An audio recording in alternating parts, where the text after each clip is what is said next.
On a sunny day, someone was preparing coffee. The steam from the hot water spread the aroma of coffee through the room. The girl making it thought the smell was great, but suddenly someone interrupted her. Annoyed, she turned to the person, wondering what he was planning today. The man sitting there was one of the 4 dukes of the empire, Duke Claude Winterville. His family carried an ancestral legacy a long time ago. The founder of the family desired immense power.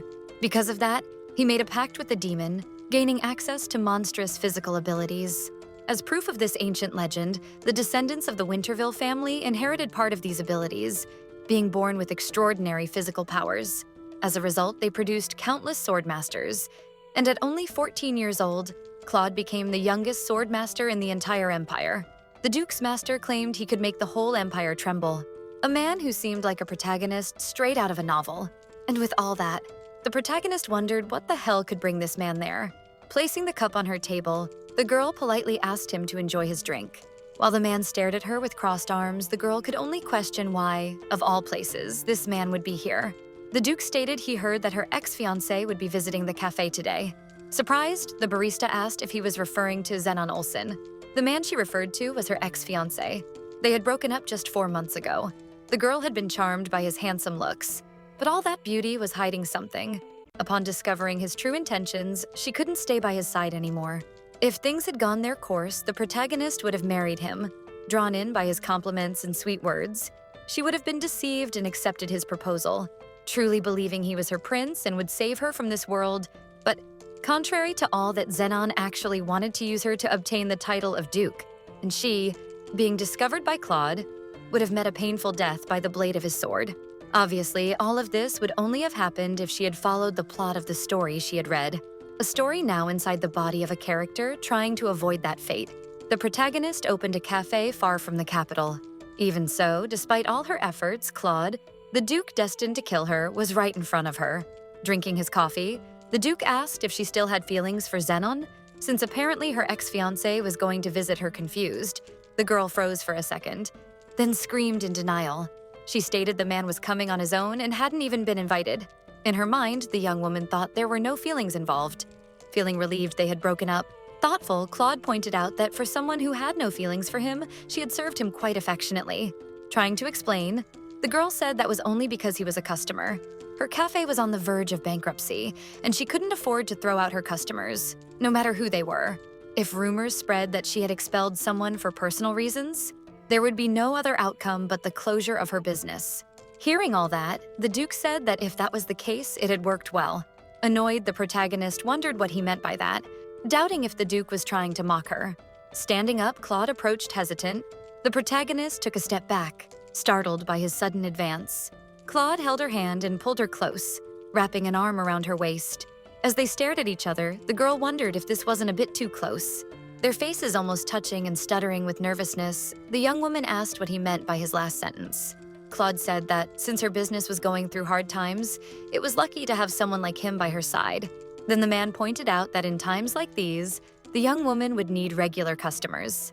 As the Duke ran his hand through her hair, the girl said that was all true, but she didn't understand why he brought it up so suddenly.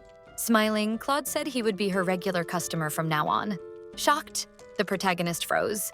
After all, now she had a problematic customer on her hands, finally understanding what the Duke meant when he said her behavior at the cafe had worked well. The young woman just wanted to live a peaceful life making coffee. But it turns out that about 3 months ago, a girl named Yoon Mina, a busy college student, met the good old Truck, the greatest recruiter for isekais. After her death, when she opened her eyes again, the girl realized her mind was inside the body of the villainess from a romance she loved, a woman named April Leonin from the book Irene of the White. According to the original story, she had an incredible talent for white magic. Her most notable ability was her healing power. Her power was similar to something divine, making it possible to heal curses and even mental afflictions. Luckily, the protagonist knew all the nuances of the novel. With that, she had ended her engagement with Zenon before anything could happen. Furthermore, she made sure to take sweet revenge on the Linen family, who had neglected her for a long time. Everything was falling into place at this point. However, there was a small problem. After all that, she questioned what she would do to survive from now on. It would be great to use the abilities of the character she had reincarnated into. But sighing, the girl thought she didn't even know how to activate them. Suddenly, a waiter appeared and brought her a coffee, claiming the protagonist had ordered it.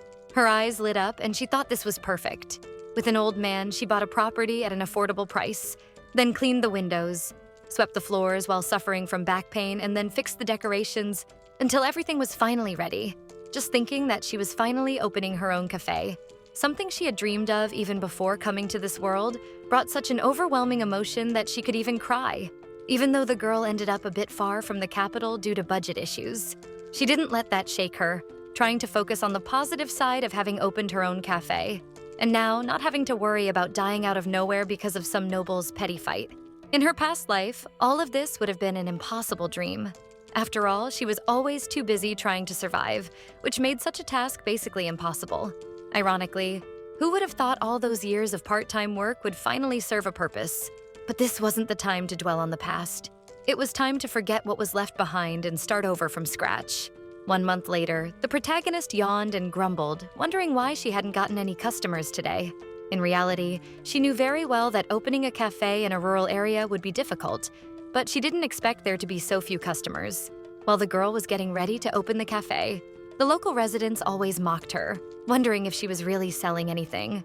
After all, to them, coffee and desserts were things only nobles enjoyed, not fitting in with the locality. Some even bullied her, saying that the girl from the capital just wanted to show off a little. The girl still had some funds in reserve, so everything was fine for now. But if she kept going at this pace without gaining any flow, things could get a bit dangerous.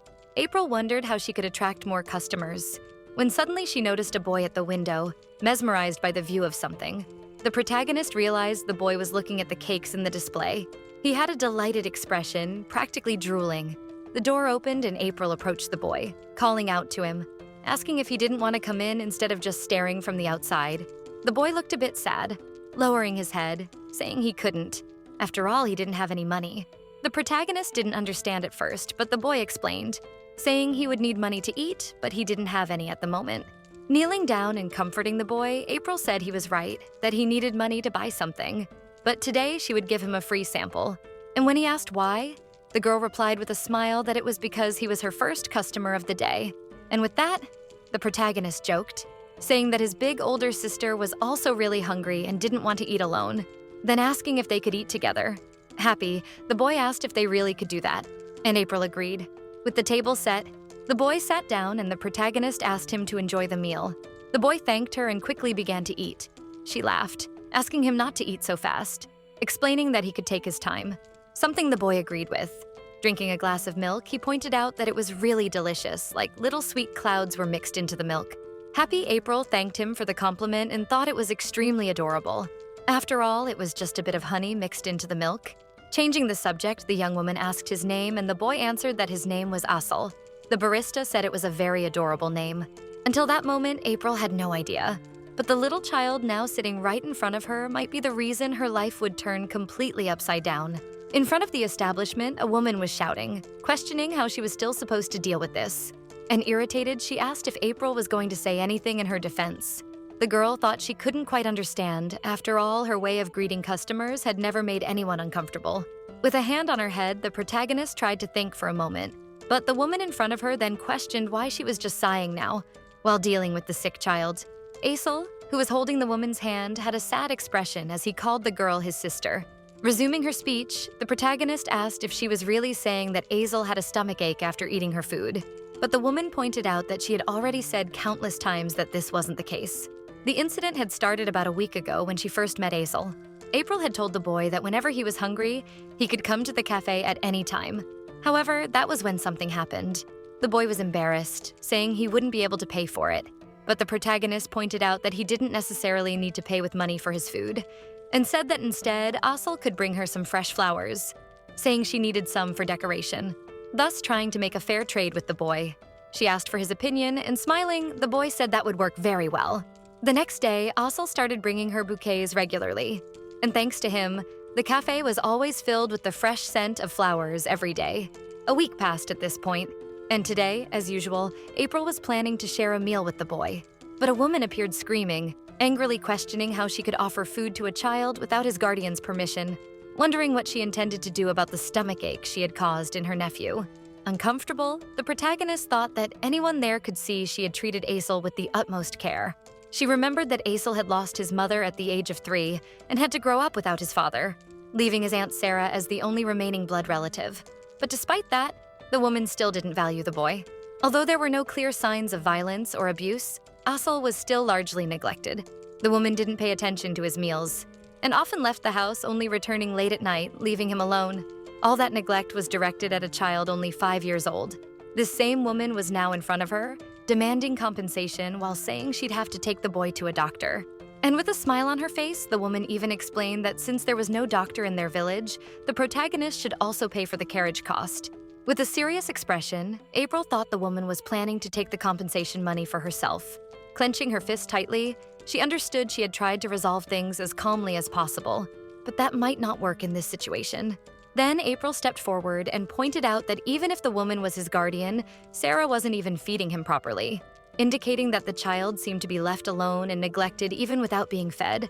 Questioning the meaning behind all this, the woman stepped back, but the protagonist continued, asking if Sarah wanted her to let that child go hungry. Extremely irritated, the woman asked if she was being accused of letting the child starve, and said that wasn't the case. She claimed she had given bread to Aesol every day. With a dark expression, the protagonist asked Sarah to take a look at the clothes he was wearing now. After all, the clothes were already very worn out and too small for his size, asking how old he was when his aunt had bought those clothes. Furthermore, April said the aunt had shown no interest in the child's growth. This comment left the woman outraged, and she started yelling again, asking if the protagonist really believed that taking care of a child was that easy, questioning how she was supposed to buy new clothes every season when she was even struggling to put food on the table. The shouting even caught the attention of some women passing by. One of them called Sarah by name and asked what was going on there. The protagonist realized this could become a problem. Since the village was small, people were very close and familiar with one another. And because she was a stranger in that place, this could easily turn against her. Regardless of the truth, the people would side with Sarah. Clenching her wrist, she thought that since the cafe was struggling even to stay afloat, creating conflict now would basically ruin her business for good. Pretending, Sarah then put on an act, saying that her poor nephew Aesol had a stomachache after eating the food made in that cafe.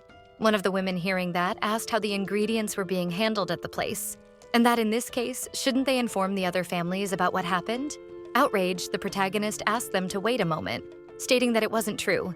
But she was interrupted by Aesol, who said that Miss April had nothing to do with it.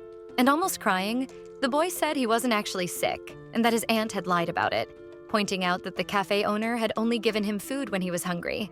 The woman commented that even so, the girl shouldn't have given food without Sarah's permission, since she was his guardian, and the other passing woman agreed.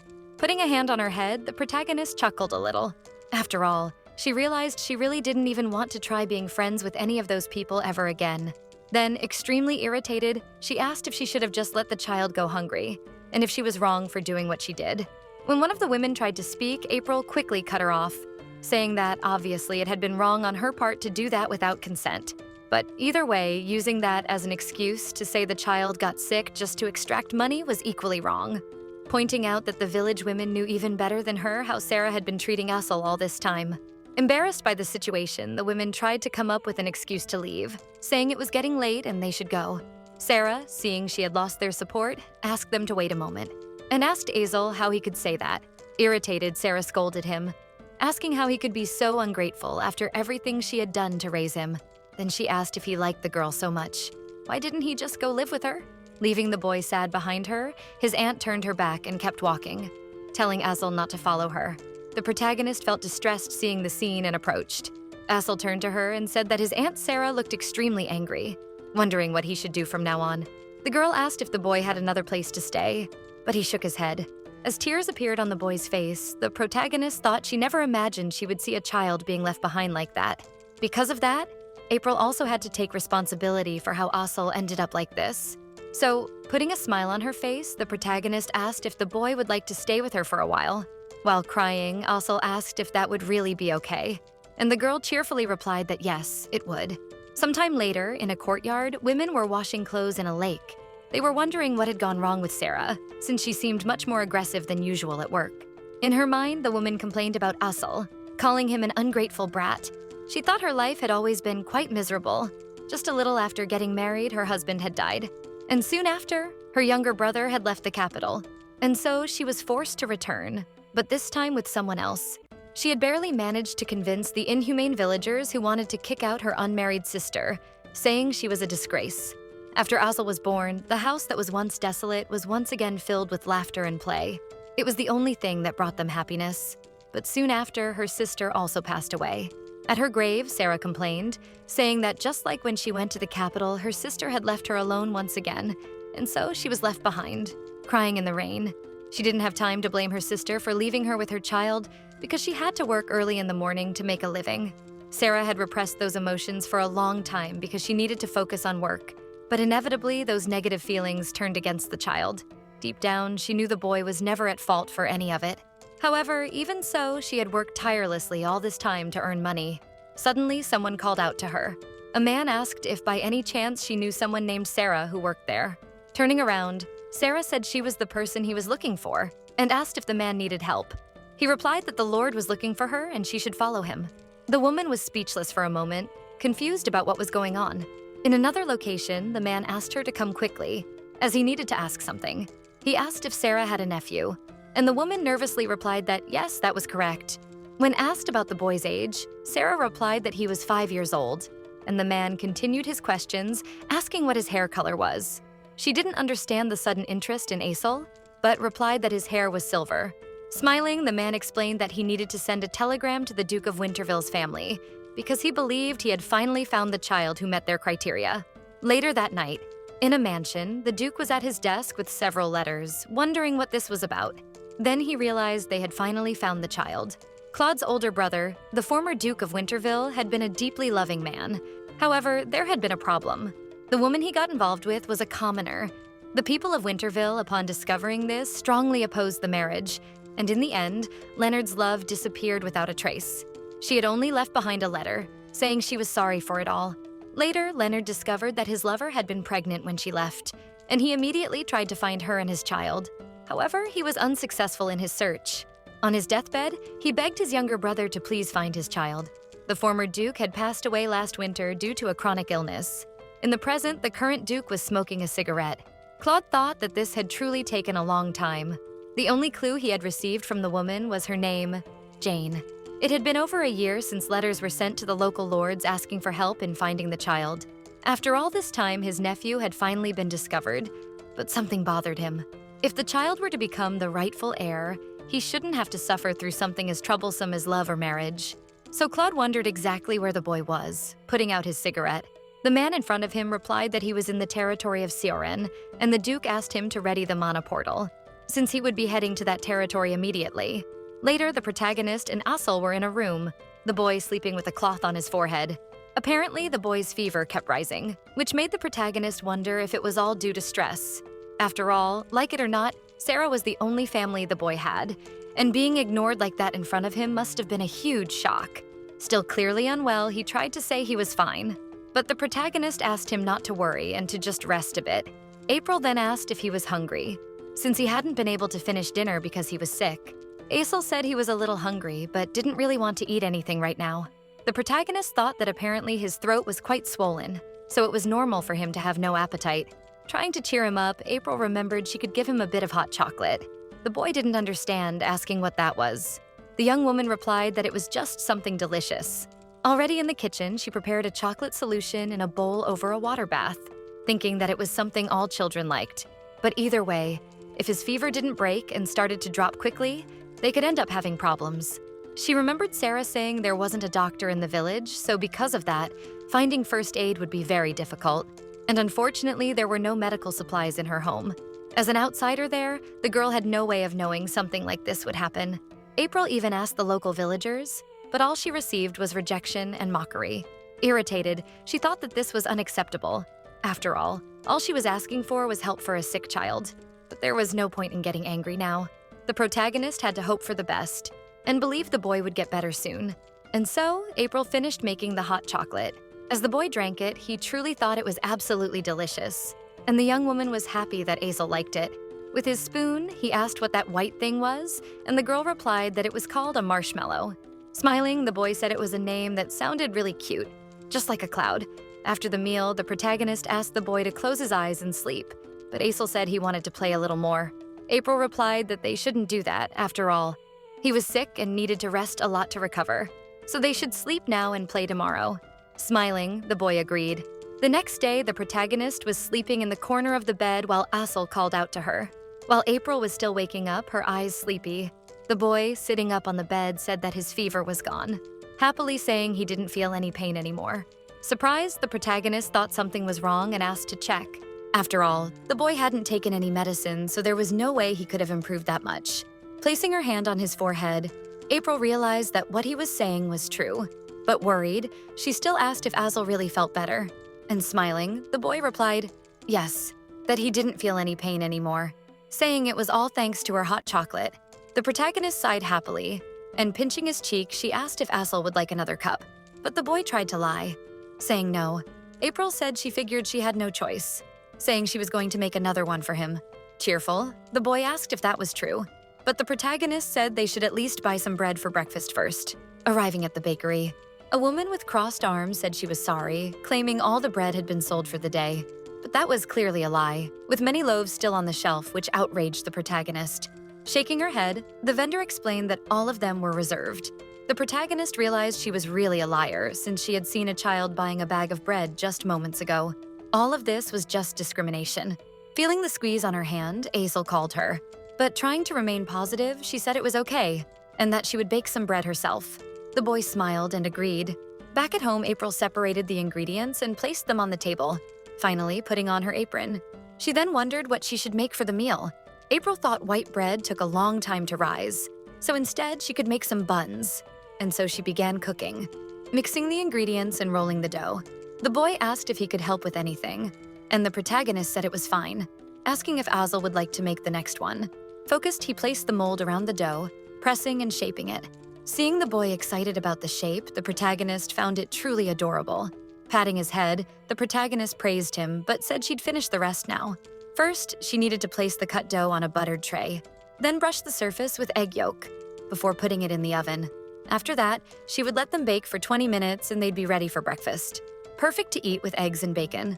Amazed, Asel said they looked really delicious. But April told him to be careful, as they were still very hot. Agreeing, he took a piece and took a big bite, impressed by the taste. He said it was really crunchy and delicious, and the protagonist was happy to hear that. The girl asked if Asel wanted to go for a walk after they finished eating, saying she wanted to go somewhere. And when asked where they were going, the protagonist said he'd find out soon. Sometime later, they returned to the same bakery from before, meeting the attendant who looked a bit uneasy, while the protagonist calmly laughed. The woman asked if she was there to buy bread, and the protagonist said that wasn't the case. This time, she was just there to give her something. She explained that she had made some buns and asked if the woman would like to try them, saying they had just come out of the oven and were still a little warm. When the woman was about to refuse, a child appeared behind her, asking Asel what that was. Smiling, the boy asked if she wanted some, saying he and Miss April had made some buns. The child thanked them, saying they looked delicious. The protagonist felt a bit relieved to see that, at least among children, there was no discrimination. A bit bothered, the woman wondered in her mind why the girl had even accepted to do this. Awkwardly, she thanked them, and April asked them to enjoy their meal. As they walked away, Asel asked why they had given away the buns they had prepared. The protagonist didn't understand at first, but the boy added, pointing out that the woman probably didn't really like her.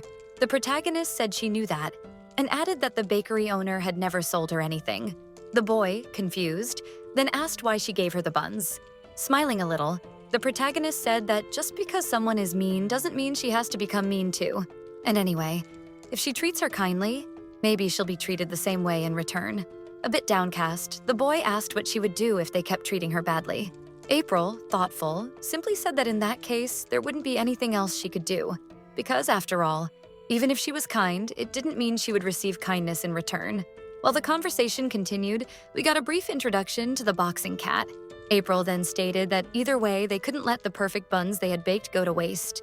Thoughtful, the boy agreed, reluctantly, but the girl said it was okay, that she understood it was a bit hard for him to grasp that right now, saying that if Asel wanted more, she could bake new ones for him. Cheerful, the boy said that in that case, he would help too. Back at the bakery, while the owner was selling bread to a customer, her daughter asked if she could eat the snack that was given to her.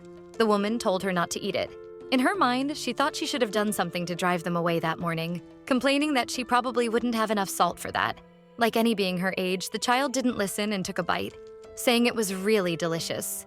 Her mother quickly approached, saying she had warned her not to eat it, but the girl asked her to try it too because it was really tasty. As the girl offered a piece to her mother, the woman felt conflicted, thinking that she didn't believe it was some kind of cruel joke. So she decided to at least give it a chance and took a bite. Right after, she was impressed, wondering why it was so tasty. The woman, still surprised, questioned whether they had really made it purely out of kindness. She still vividly remembered when April arrived in the town. Her light pink, shining hair, skin white and clear as if dusted with pearl powder. And although she seemed to hide it, anyone could see that she looked like a noblewoman just by laying eyes on her. Then they heard that a young woman like her would be running a cafe in a rural town like this. They said it wasn't good, because meanwhile, some people were busy trying to make a living every day. And they asked if she cooked the food herself, but they thought not, and that she would just play around and let her maids do all the work. The villagers showed hostility toward her immediately. They said she wouldn't last long in that place, and that they were sure she was arrogant and lazy like any other noble. Everyone mocked and ignored her, but the baker had seen her for who she really was, just for a moment. Just a girl diligently cleaning the cafe tables every morning. Even to the villagers who ignored her, she smiled and greeted them. And also, as the rumors said, Sarah had rejected her own nephew. So the young woman was taking care of Aisel.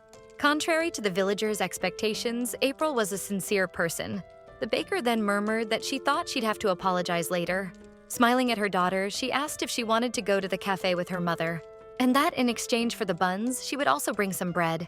Moments later, that same day, the baker and her daughter brought bread as thanks for April and Aisel. The girl received them with a big smile on her face. After that meeting, April was left baffled, wondering what the hell the baker had told the other residents. After all, her cafe was full of people. The number of customers had increased so much in just one day. A customer called out, wanting to place an order. He said that Miss Jo had highly recommended what she had tasted yesterday, so he would order the same. April, extremely happy, asked him to wait a moment while she prepared it. While making the coffee, she felt glad there was an espresso machine in this place. Let's pretend that makes total sense in a medieval world. Although the Empire had accepted it late, coffee had spread all over the world. Thanks to the development of magic and alchemy, the tools needed for coffee had been developed to the highest level of quality. Although, for some reason, steam mechanisms still hadn't been developed, which was a shame for limiting the menu. But later, when she had enough money, the protagonist planned to hire an alchemist or a mage to develop one. Then she served the coffee to a customer, and when the customer took a sip, she asked what kind of coffee that was, saying it was sweet and delicious. April replied that it was called a vanilla latte made with coffee mixed with milk and vanilla syrup, explaining that even if someone was new to trying coffee, they wouldn't feel overwhelmed by the taste. She proudly watched all her customers enjoying the coffee and desserts. Meanwhile, Aisel was saying goodbye to the customers who were leaving, wishing them a great day. The protagonist felt happy seeing that Aisel had recovered, but she thought that the people's interest in the cafe would probably only last one day. Still, it would be nice if tomorrow was just like today. And on the next day, several customers returned asking if the girl would be opening the cafe today as well. Surprised, she replied yes, but asked what had happened to everyone that morning, since they were at her door so early. The customers desperately wanted coffee. One of them said that with coffee, she didn't get tired while working. Another said her headache had gone away. And a man claimed that after drinking the coffee, his back pain had disappeared. They were begging her to give them coffee now. Nervous and overwhelmed, April asked them to calm down and wait a minute, and thought that coffee shouldn't be having that much of an effect. She said it was impossible to cure illnesses and that coffee wasn't medicine, although it was true that coffee had a stimulating effect. Regardless, they kept asking her for coffee. The protagonist then ran to prepare it, asking them to wait a minute. Moments later, she was completely exhausted from working so much, slumped over the table without strength. Aisel asked if she was okay. April replied yes, but in reality, her soul was about to leave her body. Despite the hardship, she had ended up earning some money and was happy. Getting up, the protagonist said that honestly, she was hungry and it was already getting late, calling him to go eat dinner. But suddenly, she heard someone at the door asking if there was anyone inside. She went to the door, wondering if there was really someone outside, thinking that voice didn't sound like a local resident. Opening the door, April asked who the person was, while Aisel watched from behind her, hiding. At that moment, a silver-haired man was standing seriously at the door, along with some guards. Seeing the color of his hair, she felt a bit anxious. April then turned to Azel and told him he should go inside. However, the man said no, and that it would be better if the child stayed there too. Leaning in toward the girl, then asking what her relationship was with that child. Getting defensive, she said that before asking about someone else's identity, the man should introduce himself first. He laughed and apologized for that, saying April was right. Finally, saying his name was Claude Winterville. Upon hearing that, the protagonist was in shock, remembering his name. After all, that was the same Claude Winterville who, in the original story of the book, had killed her brutally. She freaked out internally, wondering why the hell he was standing in front of her. But interrupting her thoughts, Claude asked if before anything else, they could come in to talk properly, saying that this wasn't a conversation they should have while standing at the door. Inside, the three of them sat while the knights remained standing. April asked what was going on for them to have come from so far away. Claude explained that he was there to take the child. Not understanding that sudden statement, the protagonist asked him to hold on a second, asking if there was any explanation for that. The Duke then turned to a man, Claude, wearing the expression of someone who didn't even realize this was a problem. Noticing this, the knight thought he'd have to handle it, saying he would explain again. With a smile, he said it was a pleasure to meet her, introducing himself as Lloyd Hanger, assistant to the Duke of Winterville. At the moment, House Winterville was looking for a particular child, and with that, they had ended up coming to this place after receiving a report that a child matched the search criteria. Then apologizing, he asked what her relationship was with the boy. Now that she thought about it, in the original novel, Claude was looking for his nephew who had been missing for a long time, with the intention of making him his successor. Azel had unusually silver hair, just like Claude, so there was a high possibility that Azel was his nephew. They even looked alike. The girl said that she was currently his temporary guardian, and asked Azel to greet them. Embarrassed, the boy bowed his head and said hello. The Duke's assistant smiled back, calling him young master. And if the young boy didn't mind, they'd like to confirm if Azel was really the one they were searching for, if possible, by conducting a test. Azel didn't understand what he meant by test, but whispering, April said it wouldn't hurt to try, and that maybe he could find his father through this. Claude's expression darkened slightly upon hearing that. Azel hesitated, but ended up agreeing. A hooded boy approached with a dagger. The Duke drew the blade from its sheath, then cut his own arm, while April angrily covered Azel's eyes. Wondering why he would draw blood in front of a child, Claude dripped the blood from his arm into a vessel, and right after, a mage healed his wound. The Duke then asked if she had a needle or something like that. After all, the boy was still a child, and a knife might be too much for him. Nervously, April replied that she had some and would get them, but worried, she asked how much blood they needed. The mage, smiling, replied that actually, just a single drop would be enough, which made her wonder why they didn't use a needle from the start. After all, that had even scared her. With the needle in hand, she told Azel that it would sting a little, and he said it was okay. With his permission, April pricked his finger. Then Azel dropped the blood into the same vessel the Duke had used, making the vessel begin to glow and change color. It was confirmed. Just as Claude had expected, this boy was his nephew. Azel looked confused and asked if he was really his nephew. The Duke replied yes, pointing out that he was the lost son of his brother Leonard. The boy then asked if he might be able to meet his father too. However, Claude replied that unfortunately, no, explaining that Leonard had died about a year ago. Upon hearing this, Azel froze for a moment. April thought he spoke of the child's father's death far too casually. Claude ignored that and continued, stating that now that it was confirmed he was his nephew, Winterville would take care of him from now on, and as his successor, Azel would have access to anything he desired. At this moment, his assistant grew nervous, asking him to wait a second. After all, the Duke hadn't mentioned anything about making him his successor before. Claude asked if Lloyd had any objections, and he replied that if he chose the young master as his successor, there would be problems related to his marriage in the future. April realized this was true. It's rare for a woman to marry into a family with an heir, because even if that woman had a child, the chance of becoming a successor would be significantly lower. On the contrary, the risk of trying to destroy Azel's life and eliminate him from competition was high. So the girl wondered if it was really a good idea to let the Duke take him, but Claude said not to worry, as he had no intention of getting married. His assistant panicked, asking what that meant, but the Duke said he wouldn't allow a fight for succession in his own territory. Either way, he would declare the child as his successor. This would happen officially once they went to the palace and tested him with a proper artifact. Interrupting, Azel said that he had a name, not liking being called just the child throughout the conversation. But just as he was about to say something, someone else appeared. A man and Sarah entered the establishment. He said the Duke had arrived first. Worried, April wondered why that woman was there. Getting up, Aesel bowed to the man who arrived. Claude, baffled and with a serious look, asked what the Baron was looking for now, and questioned since when a Winterville bowed to a mere Baron. Hastily, the man knelt down and held Aesel's hand, saying that it was a mistake, explaining to the boy that he shouldn't be treated like that, now that he was the young master. Sarah said that was right, and that Aesel shouldn't simply bow to anyone, pointing out that now he would be Aesel Winterville. Claude asked who she was supposed to be. Bowing slightly, she said it was a pleasure to meet the Duke, and that her name was Sarah, Aesel's aunt.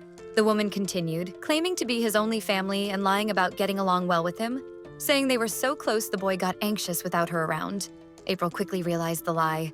After all, the woman had abandoned the boy in her care and simply left. Smiling, she said that if it was all right, she'd like to go to Winterville with them. But her speech was quickly cut off by Claude, who asked if by chance she thought he was stupid or something. Standing up, the Duke asked if she wasn't the one who had abandoned that child right there and disappeared. Thus, he stated that he was only here to take his nephew. Sarah shouted, telling Claude to wait a minute, and asked if he was saying it was okay for Aesel to feel anxious. But he said it didn't matter, pointing out that anyone from Winterville would adapt easily. Noticing that Aesel was restless, April asked if they shouldn't hear his opinion. Maybe he didn't want to go to the Winterville mansion like that. Sarah interrupted her, doing the only thing she had done so far, yelling. She asked what nonsense the girl was talking about, pointing out that, obviously, he wanted to go. However, April said that the opinion of the child in question was the most important. Calling out to him, the protagonist asked what the boy would like to do. Gripping his clothes tightly, at first he was very nervous. But gathering his courage, Aesel confidently said that he didn't want to go, because he wanted to keep living there with April. On a pleasant morning with clear weather, the smell of coffee beans in the morning was especially delightful. For the villagers who had suddenly grown used to coffee, breakfast had become a daily routine. For the customers who visited that morning too, she had roasted many coffee beans, but she was baffled by what had happened. There were no customers. Everything was so empty it felt like she was being hit by a downpour. She wondered if all of this was because of that damn Duke. Not understanding why he was sitting there, meanwhile, Claude was calmly reading in a corner of the establishment. April approached and said it was going to be difficult if he stayed there, since the Duke was scaring away all her customers. Confused, Claude asked how that was possible. The girl angrily wondered whether he was really asking because he didn't know or just mocking her. The protagonist then said that because of the Duke, customers wouldn't come, and if he wanted to persuade Aesel, he should find another way. Claude said he was confident this time, and that if she brought Aesel, he would try to persuade him. Already tired of the situation, April asked if he had any idea how many times she had already called him, but the boy simply didn't want to come out of the room, asking the Duke to just try again another time. Besides, she thought that since she knew the original story, the girl felt very uncomfortable being in the same room as someone who had, theoretically, already killed her once. Claude said that, by the way, she had mentioned there was a problem with business because of him, so he asked if it was all right if he stayed there as a customer. April said that wasn't what she meant, but was quickly interrupted. And pointing to the menu, the Duke said that solving this problem would be quite simple, then asked her to bring him everything on the menu. While preparing the coffee for Claude, the protagonist thought she was even happy with the sales. However, she wondered if the Duke was really planning to let things go again like he did today. Previously, she had warned him that making everything on the menu would take a long time. In response to that, Claude simply said that for today, it would just be 10 Americanos, enough to give any living being an arrhythmia. Even so, she thought maybe it was convenient, thinking that if this really increased her sales, she could just let him do whatever he wanted for a while. By the way, she never thought her first Americano would be for a Duke. Although April found him a bit annoying, she still hoped he would like her coffee, the coffee cup lightly glowing in the background. She then brought the Americano along with pancakes to Claude, but he asked what that was, saying he hadn't ordered it. April quickly explained that the dish was on the house, and that it was the first time a customer had ordered 10 drinks at once in her cafe. By the way, she asked what she should do with the other 9 cups. Looking to the side, Claude asked her to wait a moment. Then, noticing his guards outside, they all came in and sat down, occupying the cafe's seats. The Duke said the remaining cups should be given to each of those men. Soon after, everyone started enjoying the coffee. Even so, there were still 3 cups left, and the protagonist wondered what to do with them. At that moment, by sheer coincidence, 3 women appeared at the shop asking for coffee. However, when the women saw the Duke, they were immediately surprised, apologizing and saying they didn't know he was there. Claude said it was all right, and that they should do whatever made them feel comfortable. They tried to decline the Duke's offer, but finally gave in when he said he didn't mind. so despite their nervousness, they entered. Watching all the commotion, April found it extremely irritating, thinking he wasn't the Duke of her cafe. Claude then told the girl that she could give the remaining 3 cups to the young women. Agreeing a bit awkwardly, the protagonist quickly served them their coffees. They looked confused for a moment. After all, they hadn't even ordered anything yet.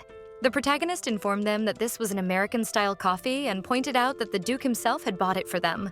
The girl asked them to enjoy the drink. Also, smiling, she explained that an Americano could be a bit hard to drink, and if the taste was too strong, they could add a little syrup to sweeten it. One of them said she'd at least try it first. April thought that if it was someone's first time trying coffee, an Americano right away might be a bit too strong for their taste. Right after the woman took a sip, the protagonist asked if they would like to add the syrup.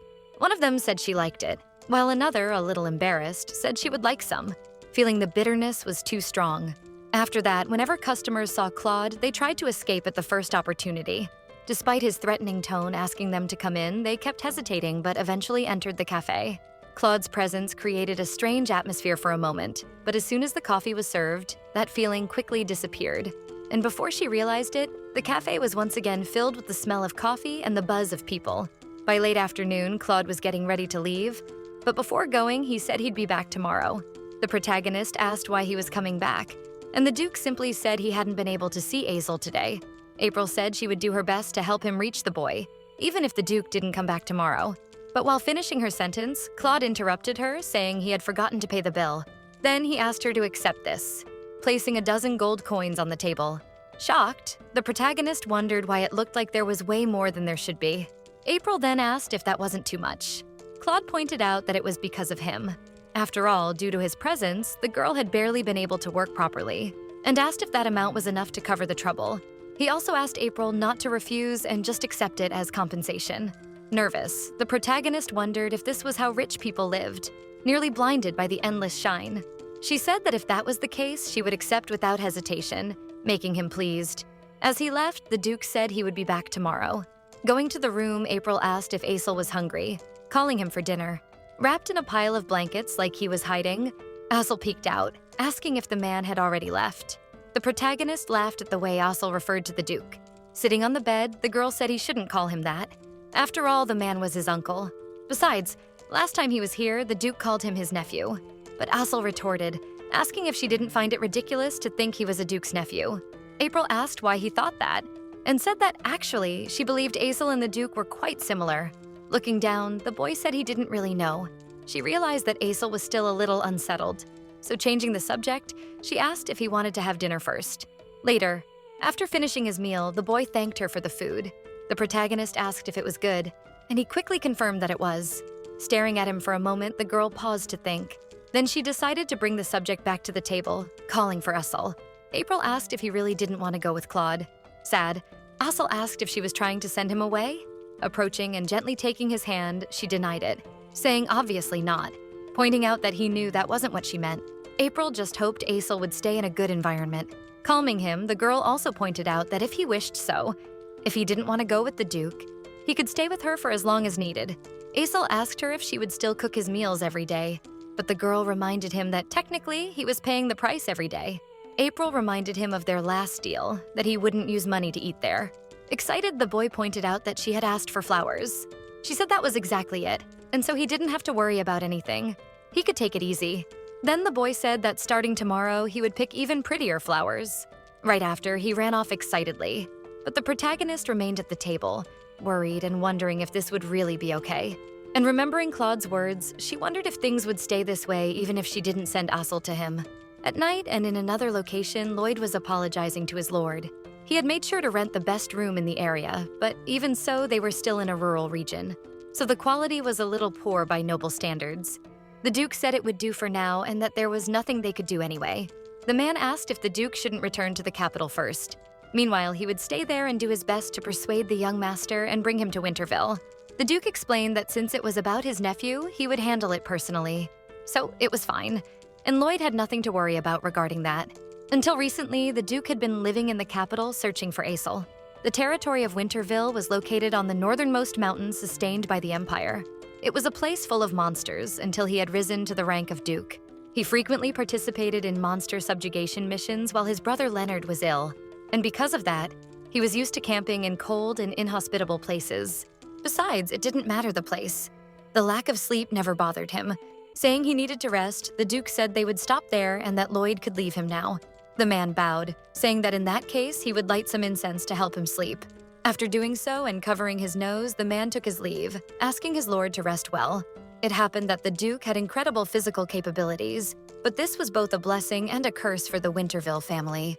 As if to prove the legend that the Winterville family had made a pact with demons, the direct descendant of the family was born with monstrous physical abilities. However, in exchange for this ability, demonic energy gradually built up in his body. If his demonic energy accumulated too much, he would become more sensitive, his 5 senses developing in an inhuman way. And because of that, his body would react easily to even the smallest sound, even while sleeping. Thus, it had been years since he was truly able to fall into a deep sleep. Annoyed, Claude thought that the incense wasn't working much anymore, but it was still better than nothing. The next morning, Claude awoke with the sun on his face, wondering if it was already morning. He quickly sat up, perplexed, showing off abs that weren't that defined at all. Shocked, he questioned whether he had really had a good night's sleep. However, to his confusion, nothing out of the ordinary had happened. And because of his abilities, he wasn't very hungry. He hadn't even eaten anything since leaving the capital, ruling out the possibility that some food had helped. So there was only one possible variable left. It must have been the coffee he drank at April's Café. Laughing, he said he should probably visit that cafe again. Upon arriving, the protagonist greeted the arrival of a customer. And noticing the Duke was there, she addressed him by his title. Straightening the counter, she explained that Assel hadn't gotten up yet, asking if he wanted her to call him. The Duke approached and then slammed his hand on the table. With a serious look, he questioned the coffee he drank yesterday, asking what exactly the woman had put in it.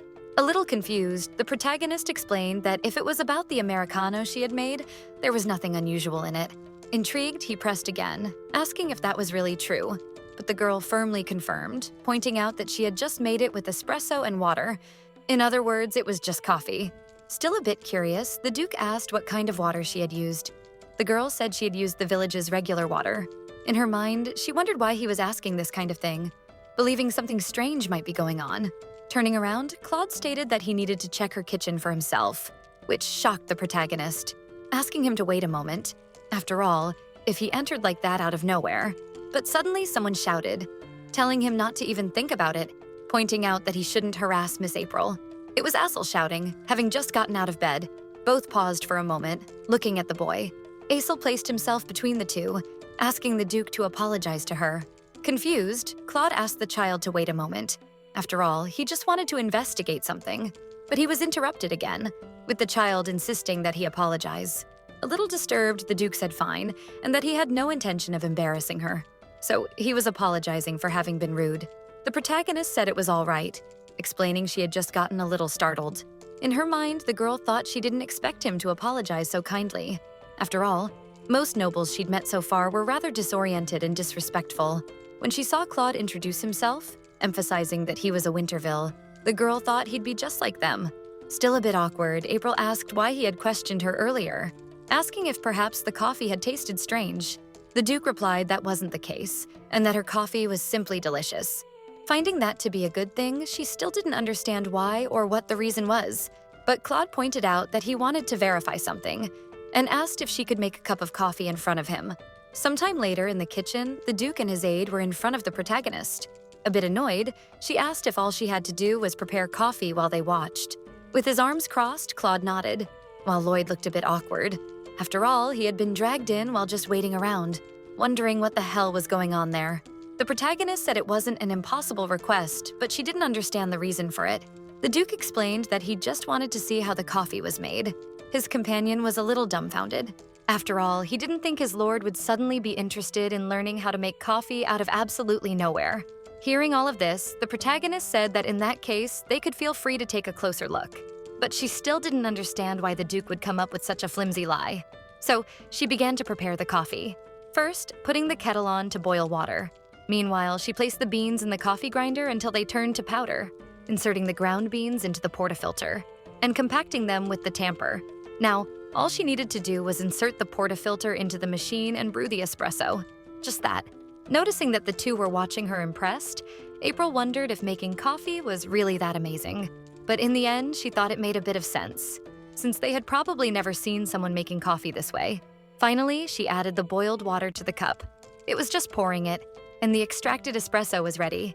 At last, as the coffee was finished, the protagonist hoped it would be delicious. Suddenly, the Duke grabbed her hand, asking what she had just done now. She was confused and wondered what she had done, since from her point of view, she didn't believe she had done anything. Astonished, the Duke explained that when he closed his eyes at the last moment, he felt like she did something. But not understanding, the protagonist said the only thing she did was wish that it would taste delicious. And the Duke asked if she had conjured some kind of ability. April didn't understand, wondering what the hell he meant by conjuring something, explaining that she was just praying for it to taste good. The protagonist remembered that in the original story, April was able to use magic. However, she didn't even know how to do that. So why was the Duke saying something like that? Firmly, still holding her wrist, the Duke asked what that light was that he saw just a moment ago. In disbelief, she pointed out that she hadn't seen anything like that, and that there was no way it had happened. Lloyd then stepped in, saying he had also seen it. A light had appeared and seeped into the coffee. Pressuring the girl, Claude said she better be honest about this. Claude pointed out that she should answer him soon, as he was already running out of patience.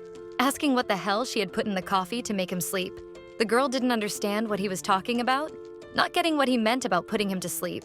Then, April snapped, yelling that she really had no idea what the Duke was talking about. A little later, still at the cafe, the protagonist was sitting, surrounded by the Duke, Lloyd, and a hooded young man. The mage was saying they probably wanted him to confirm whether the woman in front of him had magical powers or not. With arms crossed, the Duke confirmed that yes, asking if that was possible. The protagonist in the background, completely unsure what to do, and scared, she prayed that he would say it wasn't the case. After all, if it was revealed that April had healing abilities, she might end up like in the original story. That is, 6 feet under. Besides, that person had a strange atmosphere around him for a while now, which was scary enough by itself.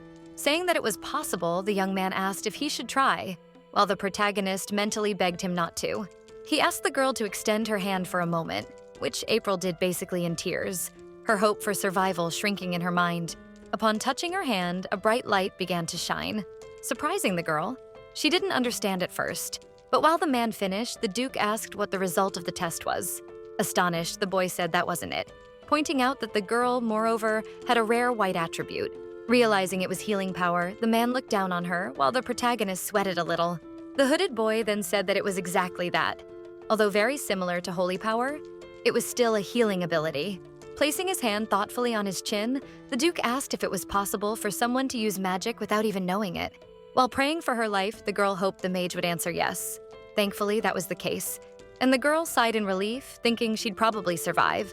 The Duke's aide asked how, and the mage explained that the girl had probably been born with it, also pointing out that of all the white attribute mages he had met in his life, she had the highest potential. With that level of talent, she would just need to dedicate herself to something and the magic would manifest on its own. But the girl didn't understand what he meant by dedication. In the end, he explained that just having a heart that wished for others to be healed would be enough to channel that desire somewhere. Then the protagonist realized that this had probably happened while she was preparing the coffee. April then remembered moments when people came to ask for more coffee to drink, saying it had helped with fatigue and body aches. Even Aisel had gotten better after drinking her hot chocolate. The girl realized that she had indeed been using magic unconsciously, which left her a bit astonished. Pausing to think for a moment, April realized this was probably the reason behind Claude's commotion, and that could mean his insomnia was cured after drinking her coffee. Kids, don't try drinking coffee at night to copy this. The girl remembered that Claude's insomnia was a very severe side effect of the accumulation of demonic energy over a long period of time, being a serious chronic illness he had always lived with. The accumulation of that energy always caused many problems with his temper and made him lose control at times. To try to get rid of the buildup of that energy, Claude frequently used blessings from a priest regularly. However, that meant if the temple wanted to, they could have the Duke of Winterville himself as one of their puppets. After all, Claude was already immensely dependent on their healing. If someone like him wanted to escape the temple's influence, April's healing abilities would inevitably become necessary. But suddenly someone said all of that was nonsense. The Duke then asked if they knew how many white mages they had met all this time. They had all tried something, but nothing worked on him. And besides that, he pointed out that the very person who hadn't even learned to use magic properly had cured his insomnia, and that didn't make any sense to him. The mage argued that it had really worked this time, and that meant her magic level should at least be above average. The Duke countered, saying that this woman didn't even know about her own abilities until now, questioning whether her talents weren't being extremely wasted in a rural area like this. All of this seemed too perfect to be just a coincidence, wondering how he could believe something like that. All these arguments were crushing the protagonist's conscience, and the real reason was that she was only and exclusively trying to stay away from him, the man who would have killed her in the original story. The Duke's aide then stated that the two should stop for now. And trying to sum it all up, Lloyd explained that she at least had talent, so that meant she didn't even have knowledge of her own magical potential. He asked if April had learned to use magic at any point, which the girl quickly denied. In a friendly tone, he asked if in that case it wasn't under anyone's orders that she had just cast that magic. Frightened, she said obviously not, wondering how he could suggest something so dangerous with a smile on his face. Lloyd continued, saying that his lord had probably misunderstood, that it was all just a misunderstanding, so he could stop now. And jokingly, the aide said if they kept going, they might end up seeing Aisel's bad side. Meanwhile, the boy was glaring fiercely at him from behind a table. Thus, calming things down, he then said they should talk properly, and the protagonist agreed. Then Lloyd called her Miss April and stated that he would like to hire her, a sentence that left her confused. Initially, the girl didn't understand what Lloyd meant and wondered if they just wanted her to make a cup of coffee every day for the Duke. The man agreed, saying that was exactly it. After all, she would be the only one who could cure his insomnia. So that was the offer. But if she accepted the job, the girl would have to return to the capital, and she could end up getting involved with Zenon again, which was pretty dangerous. If Claude even found out she had been his fiancé in the past, she would also end up being a suspect if Zenon ever tried to kill the Duke someday. With all that in mind, she was feeling a little anxious. And apologizing, April said she would have to decline the offer, and she even implied that she wasn't 100% sure it was due to her abilities that the Duke's sleep had improved. Claude asked if he could try to prove those abilities. And when April asked what he was going to do, he ended up picking up the cup and drinking a bit of the coffee. Putting the cup back down, he said there was magic in that coffee too. So, if he stayed around, they would find out the result tonight. While the protagonist tried to argue, the Duke interrupted her, saying he wouldn't drink anything else tonight to make sure he could verify the coffee. And when he returned the next morning, he would tell her the results. As they were leaving, the protagonist asked them to wait a moment, but she was completely ignored, being left behind without being able to say anything. Basically, that day, Claude had dropped a bomb right before leaving. The girl was very anxious, and even while working, her mind couldn't stop thinking about what had happened, wondering what would happen if the coffee had really worked. She questioned whether she should just run away. And Aisel, noticing her strange behavior, asked if everything was all right. Even at night, she still couldn't stop thinking about what happened, thinking Claude would do everything in his power to find them, wherever they went. The next day, the protagonist had huge dark circles under her eyes, while Claude, radiant, greeted her with a good morning. Apparently, she was the one who ended up losing sleep instead of him. Claude then said that this was really confirmed now. Her coffee really was the reason the Duke had managed to sleep better. A little downcast, the protagonist thought she had no reason to say anything else, and asked that they first come inside. The Duke and his aide sat at the table while April served them. Placing a cup on the table, the girl stated that just as she had explained yesterday, she was still willing to decline the offer. Claude asked if she would still say that even with a salary of 300 gold coins, shocking the protagonist with the amount. And doing the math in her head, she realized it was an absurd amount for just one cup of coffee. But the girl realized it wasn't just about the drink. Curing Claude's insomnia meant something much deeper. In the original story, the female protagonist had managed to cure him. Just like April, the woman was also a white attribute mage. And by helping him with treatment, they ended up falling in love. But there was still about a year until the time the book started, so she considered working for a year, earning 3,000 gold coins in the end.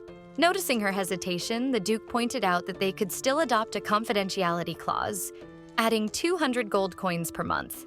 The amount of 500 coins left her speechless, her heart almost skipping a beat. With all that money, she could live her life never worrying about money again. But even so, the girl couldn't just give up on her dream like that. So April told the Duke that her dream was to have her own cafe, not to become a personal barista.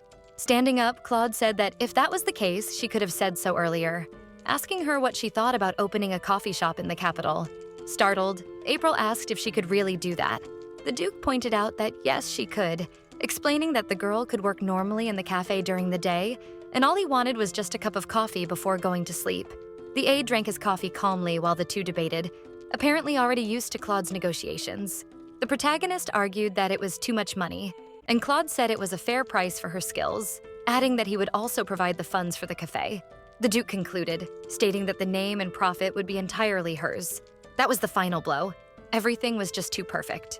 The protagonist's emotions took a critical hit upon hearing that, placing her magically still full cup on the table. The man thought everything was already settled. The protagonist was finally knocked out. Gathering her strength, April said she would definitely do it. Smiling, Claude said he was glad she had changed her mind. But the protagonist quickly intervened, saying that before that she had one condition, asking if he just wanted the coffee and nothing else. And a bit irritated, he wondered what on earth he was thinking. Since he had no other intentions, he just wanted a bit of coffee. That said, she asked that all those words be put into a written contract. And the Count agreed, saying he would do so. Aesel, who had been watching from a bit of a distance, caught everyone's attention. And determined, he explained that he would also like to go along. A bit astonished, the Duke stood up, asking if he really wanted that, and whether things would be okay regarding his aunt. The boy quickly said it was fine, since Sarah didn't really care much about him anyway. So shyly, he asked again if he could go too. The Duke approached him, crouching down to eye level, saying of course he could. Aesel got a little annoyed, and pouting, he complained that his name was Aesel, and not just Kid, like he was being called. Patting his head, Claude agreed, calling him by name. Suddenly, someone shouted that all of that was pretty ridiculous. The one saying that was the boy's aunt, of course. She questioned if they were planning to take Aesel without even getting her permission, pointing out that regardless of him being a noble, that would be extremely unacceptable. The protagonist was having a déjà vu, wondering where she had seen something like that before, since apparently Sarah seemed incapable of existing without yelling or complaining. The woman kept talking, breathless, complaining that she had been raising the boy alone for the past 3 years, pointing out that no one there knew how hard it had been for her all this time. And because of the boy, she hadn't even been able to think about marrying again. Hearing that, the Count called for his assistant Lloyd, who immediately extended his hand with a sealed pouch. Confused, Sarah asked what that was. Lloyd explained that it was a reward for having taken care of Aesel all that time, claiming that it was enough money to satisfy her. With a serious expression, the Duke pointed out that from the moment she accepted that money, Sarah should never appear in front of the boy again. And that money would basically be her reward for this request.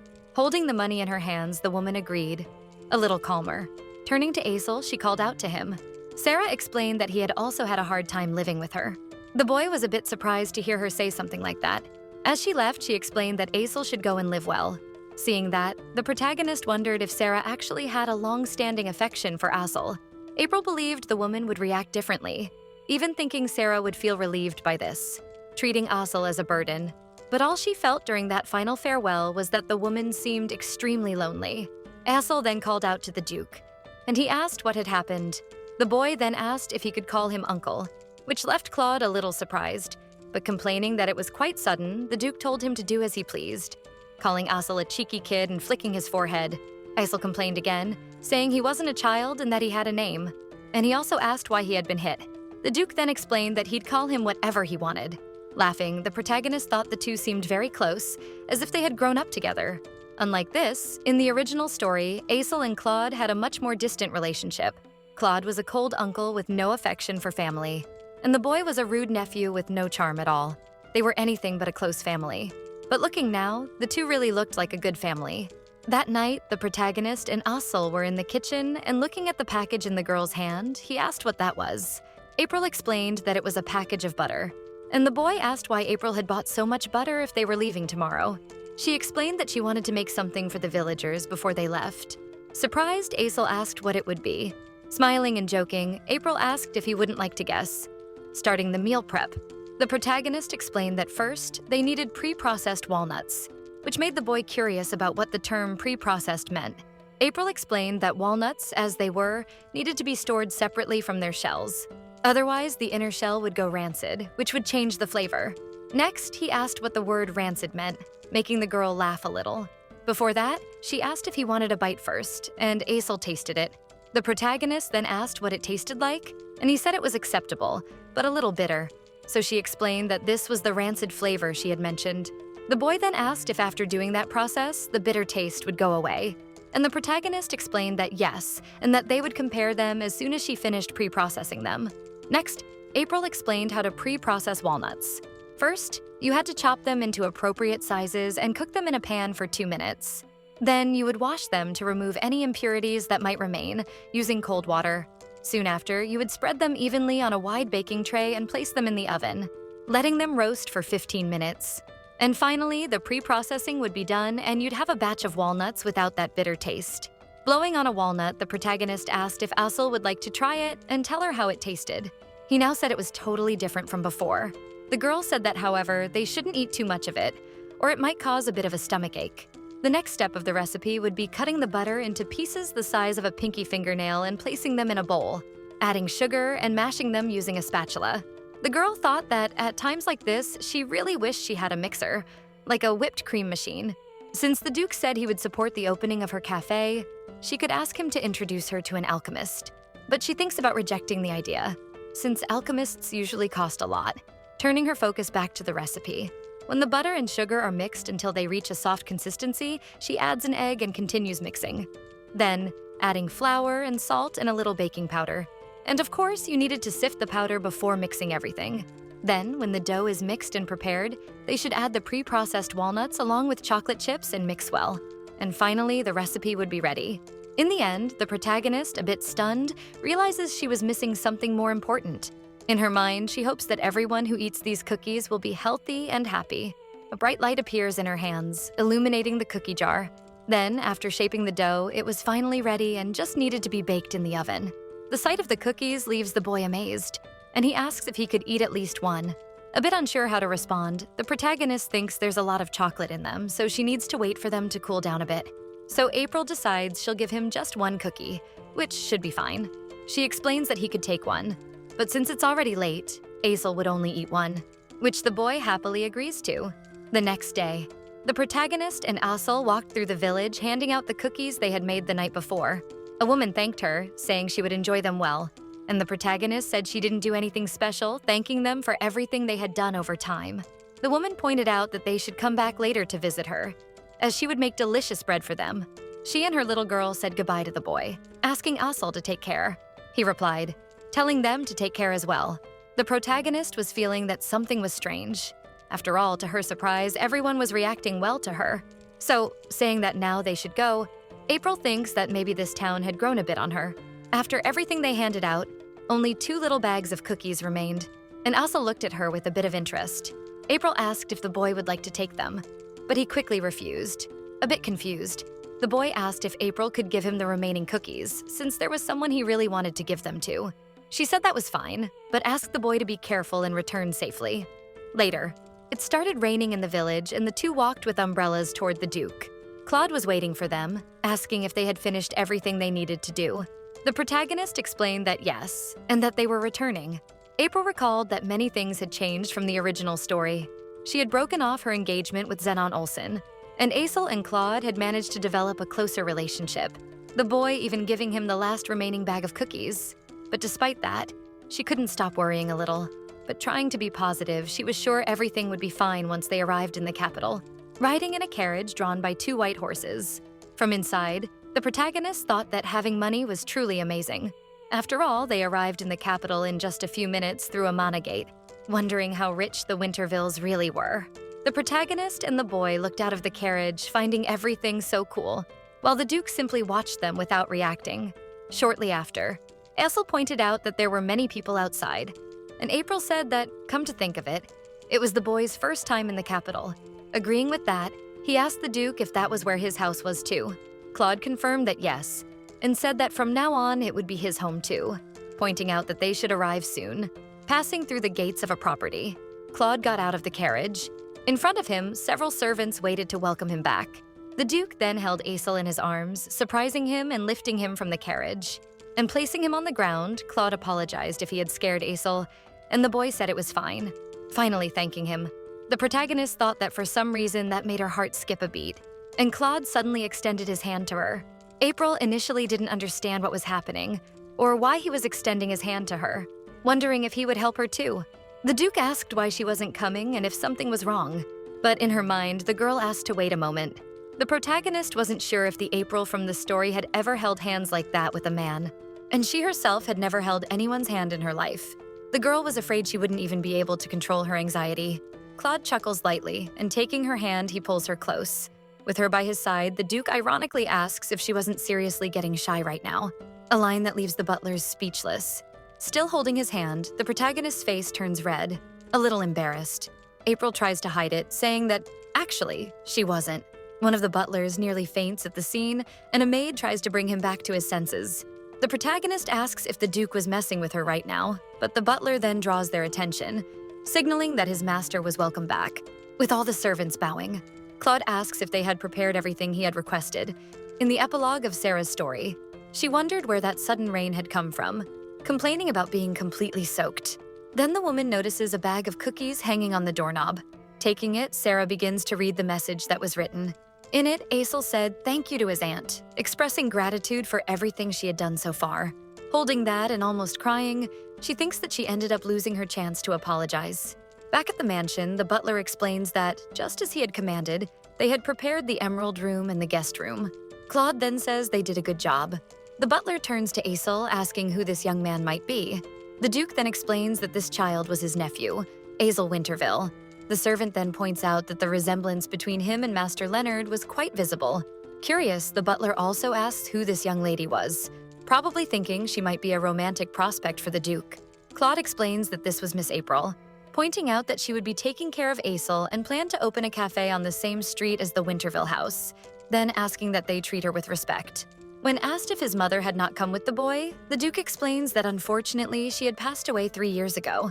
The butler says he understands and that the two must be tired from the trip, and would then escort them to their rooms. Claude also points out that they should go to the Imperial Palace the next day, and that if she needed anything, she only had to ask the house butler. Approaching and grabbing his sleeve, April asks the Duke to wait a second, and when he does, the protagonist explains that actually they needed to discuss something about the cafe right now. Without much enthusiasm, the Duke doesn't understand at first, but the girl insists. She explains that she needed some tools to use in the cafe, and Claude says in that case she just had to make a list and send it to Lloyd and he would take care of everything. But she says it couldn't be bought. It had to be custom made just for that. The Duke gets confused. And a little nervous, April says that in short she would need an alchemist. Normally, baristas and bakers were recruited by posting a job opening, but an alchemist was a bit more complicated. For starters, it wasn't easy to hire one just like that, and there were only a few of them. And it was especially difficult to find someone capable of creating the tools she needed. Adding all that up, the cost of an alchemist would be astronomical. While Claude was deep in thought, the protagonist wonders if this was an irrational request. Trying to ease the situation, she explains that she clearly knew an alchemist would be expensive. However, she points out that the tool in question was necessary, leaving them with little choice. Gesturing for her to calm down, the Duke asks if she really thought he would reject her request, just because of the cost. And a little awkwardly, she asks if that wouldn't be the case. Feeling unworthy, the Duke jokes, saying he didn't know she cared so much about the finances of House Winterville. The protagonist explains that it wasn't exactly that. She just didn't know how much he was willing to invest in her cafe. After all, the salary she would be receiving was already relatively high. Smiling, Claude says that he had already stated he would handle the financial support for everything she needed, and that her salary and the investments for the cafe were separate matters. Referring to Lloyd, he asks if a woman named Hannah Turner was currently in the state, and the assistant then explains that probably yes. The Duke then asks him to summon her to the capital as soon as possible, and with his arms crossed, he explains to the protagonist that her alchemist would arrive soon, and that she shouldn't worry about money and should just do what she wanted. A little embarrassed, the protagonist thanks him. As he walks up the stairs, Claude explains that he was saying goodbye for now, as he had work to do. Lloyd approaches the protagonist and says it was pretty clear that his lord liked her a little. Curious, the protagonist asks if the Duke really liked her. And to Lloyd's frustration and delight, he explains that apparently it really seemed that way. If it were someone else, he simply wouldn't have laughed like that. Anyway, Lloyd says he would let her know when the alchemist arrived, which should take a few days. Almost crying, she thanks him for that. Then Aisel approaches with the butler, saying they should go to their rooms now, which the girl agrees to. The butler then explains that the young master would stay on the 4th floor, while Miss April would get a room on the 3rd. He said this as he showed them the entire luxurious estate. A bit embarrassed, Aisel says he would like to stay in a room closer to hers. But the protagonist explains that since he was the Duke's nephew instead of just a guest, there might be nothing they could do about it. But she says Aisel shouldn't worry because she would visit his room often. A little awkwardly, the butler explains that that was exactly the case, and that the Duke had instructed him to guide Miss April wherever she wanted to go. Cheerful, Aisel asks if that meant the protagonist would continue staying there with him. She explains that of course she would, even though she thinks it won't be forever. It wasn't something that needed to be said now, after all. She didn't want to hurt Aisel. So April says they should go take a look at his room, and holding her hand, he agrees. The next day, in the morning, someone points out that Aisel looked very handsome in those new clothes. He, a bit embarrassed, asks if that was true. The protagonist then explains that obviously it was, and he even looked like a noble with them. The boy then asks what a noble was, since he didn't know what it meant. Raising her finger to explain, April says it meant he looked like a young master who had been raised with a lot of respect. A bit astonished, the boy asks how he could possibly be compared to that. Arriving at the room, Claude asks what they meant by that, questioning who would dare belittle a member of the Winterville family. Looking at him, the protagonist blushes a little upon seeing him enter. Noticing this, he asks why she was staring at him so much, which startles her. Trying to escape the situation, she says it was nothing, but she still feels her heart beating like crazy. Literally, she had only spent one day in the Duke's house and was already falling in love. Kneeling down to talk to the boy, Claude explains that he would wait patiently until he got used to all this. However, Aisel should never again belittle himself or put himself down like that. Embarrassed and mumbling, the boy apologizes for causing trouble. But the Duke doesn't understand, saying it wasn't anything like that, and that if someone ever says something like that to him, he should tell Claude immediately. And while stating that he would personally rip the mouths of those who said anything to Aisel, the Duke pauses for a moment, pointing out that actually he would handle the situation with a little more care. Placing his hand on the boy's head, Claude continues, saying that if he didn't value himself, others wouldn't either. So he should make sure to give himself the dignity he deserved. With a renewed expression, the boy agrees, calling him uncle. The Duke then asks if everyone was ready, and the protagonist explains that yes, and that Aisel was already fully dressed. Claude says Aisel looked good, but he was actually asking about April. The comment catches her off guard, and she asks why. Claude explains that she would be going with them to the Imperial Palace, which leaves the girl extremely shocked, as she hadn't been informed of that. After all, she thought only the Duke and Aisel would be going to the palace. Arms crossed, Claude asks if she didn't hear him properly, saying that he had told her to get ready too. April, awkwardly, says she hadn't heard anything about that. But suddenly, two maids approach, grabbing her by the arms, dragging her along with them. The girl doesn't understand anything as she's kidnapped by them faster than she can process. One of the maids yells, saying to, "Please leave this to them." And then another says the girl would be ready in no time. A little later, hearing the sound of footsteps, Claude asks if April was ready now. Aisel is enchanted by her new outfit while the Duke remains impassive. Still confused, she asks why she was being taken along to the palace. The Duke points out that she really had no awareness at all, which makes her uneasy, pointing out that she couldn't even see how nervous Aisel was. Claude asks if she was really going to send a shy child alone. She says that wouldn't be the case after all. Aisel wouldn't be alone since he was with his uncle. With his arms crossed, the Duke explains that it was obvious he was the guardian, but it was still important for her to be there too. That could help the boy. So, for Aisel's sake, they should go together. The protagonist thinks that was somewhat understandable. For Aisel, both the capital and the Imperial Castle must have been unfamiliar environments, and that might be overwhelming him. April hadn't even considered that during the move. She also thinks that Claude apparently had a surprisingly thoughtful side. Smiling, she explains that she had failed to understand His Highness's genuine intentions. Holding Aisel's hands, the girl asks if it's okay if they go together. Happy. The boy agrees. And so they prepare to depart, going by carriage to the place. Looking out the window, April had already expected the Imperial Palace to be truly magnificent, but she was still amazed by the view. Claude points out that they'll arrive shortly. Already inside the palace, walking through its halls, they reach a door where they find a guard saluting. The soldier explains that he may enter, calling him Your Highness. When the door opens, on the other side they see a priest ahead. The three walk in together, and upon arriving, Claude comments that it had been a while since they last saw each other, and then asks Aisel to come closer. They were going to officially check if the two had a blood relation. The protagonist thinks this was just an official procedure, but even without a reason, she was still nervous. The priest explains that the two should place their hands in the water while holding hands. When they do so, a faint glow appears, and the man explains that they can remove their hands. After that, the water begins to emit a faint green light, and the temple priest officially declares that they had blood ties. Claude says he already knew that, and points out that since they were in the Imperial Palace, they should register Asel officially.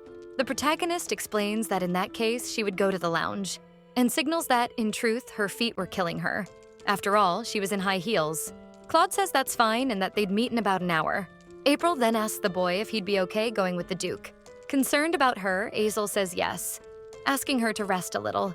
Leaving the palace, the protagonist groans in pain, wondering if the lounge was still far from there.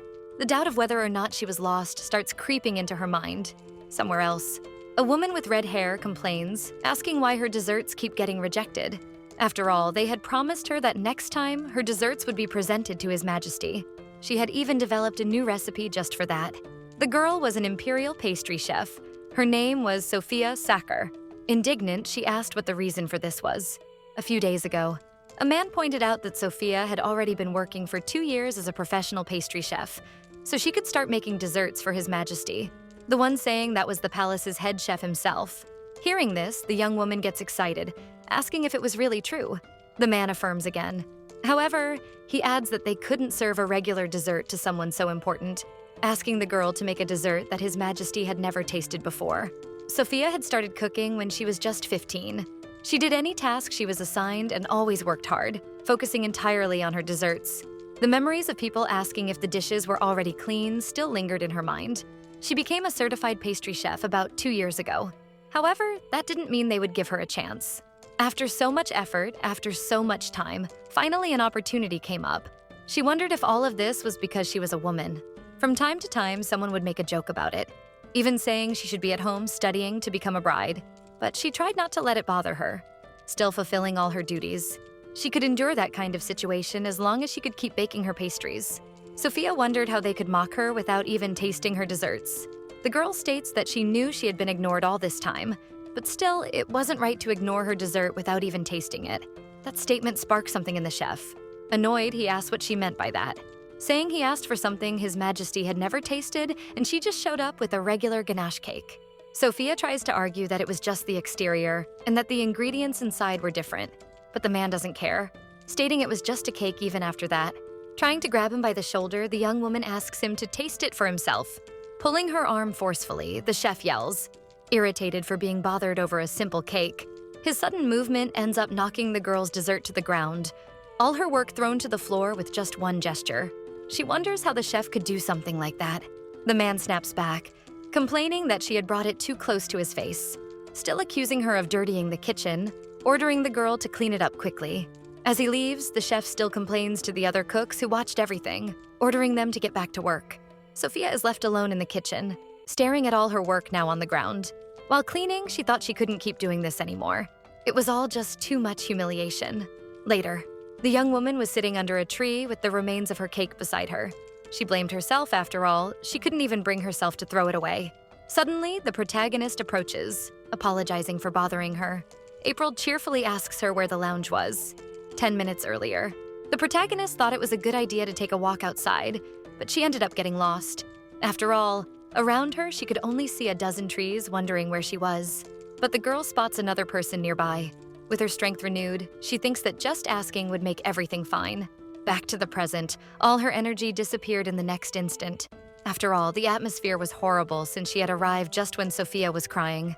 Despite the awkward atmosphere, April still says hello, trying to approach the girl. And sitting down a bit unsure of what to do, she says her name was April. Turning to her, the protagonist says she didn't need to worry, since she was a nice person who just got a little lost, stating that the streets of this place were really confusing. Still with her head down, the red-haired girl introduces herself as Sophia Sacher. The protagonist remembers that name was a bit familiar to her, especially the last name Sacher. She also remembers that this cake looked extremely familiar to her. At first glance, it looked like just a regular chocolate cake, but inside it had something different. The protagonist then asks if the filling inside the cake was apricot jam. Sophia is surprised, asking how she knew that. After all, she hadn't told anyone. The protagonist then gets startled, confirming her suspicion. That cake really was a Sachertorte, and apparently there was a touch of realism in the book by making this reference to real-life desserts. In other words, this girl had created that type of cake in that world. The protagonist thinks it would be amazing if someone like her worked at her cafe. Then, April asks why she was crying, and the reason she was carrying a smashed cake like that. Sophia then lowers her head again, beginning to cry. The girl tries to explain, but the tears stop her from finishing the sentence. The protagonist then thinks she probably shouldn't have asked and only ended up rubbing salt in the wound, wondering what she should do in a situation like that. And remembering something, April asks if there was any place nearby where she could make some coffee. A little later, the two arrive at a kitchen, and Sophia asks her to come in. She also states that outsiders normally weren't allowed. The protagonist asks if it was really okay for her to be there. Still a bit affected by what happened earlier, Sophia says it's fine. After all, who even cared about what happened there anymore? She was practically exempt from the rules of that kitchen. Sophia gathers everything April needs to make coffee, and the protagonist thanks her. But she still asks why the protagonist needed whipped cream, since she was only planning to make coffee. April explains that she wanted to make coffee with a bit of cream on top. The protagonist thinks that a cake like the one the girl had made really paired well with Vietnamese coffee. First, she needed to add the right amount of sugar to the whipped cream and then beat it until it thickened and slowly doubled. After that, it was necessary to extract the espresso using a bit less water than usual and pour it over the cream. She thinks that Vietnamese coffee really was the ideal coffee to be eaten with a sachetort. And finally, she uses her magic, hoping Sophia wouldn't feel so bad anymore. And the coffee suddenly starts glowing. So she hands her the cup, saying she made it for Sophia. Realizing she had never seen coffee like that before, Sophia asks what the recipe was called. April explains it was called Vietnamese coffee and asks if she'd like to eat it with the cake she had made. Sophia explains that the cake had fallen to the floor, asking if they were really going to eat it anyway. The protagonist points out that it would be fine if they just cut the best pieces to eat, especially if they took a portion from the inside. Sophia is a bit reluctant. April says the girl had baked it hoping someone would like it, so she would at least like to try it. April says she always hopes people feel happy after drinking the coffee and eating the desserts she makes. So that's why she had made the coffee for Sophia. And a bit embarrassed, she says that actually, even if it looked a little big, her cake looked extremely delicious. Smiling, the cook asks her to wait a moment and grabs a knife to cut the cake. Sophia explains that it looked a little humble, but asks if the girl would still like to try it. Not understanding what she meant by that, the protagonist says she'd enjoy it plenty. Sophia then asks if she'd like to try it with the leftover whipped cream. April says that would be interesting and asks if she could. But first, she should try her coffee.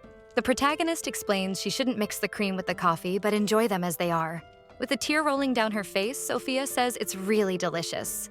Noticing that Sophia liked it, the protagonist smiles, thinking her magic worked well, so maybe she should try baking a cake someday too. But upon tasting Sophia's dessert, the protagonist is shocked, focusing on the flavor she felt.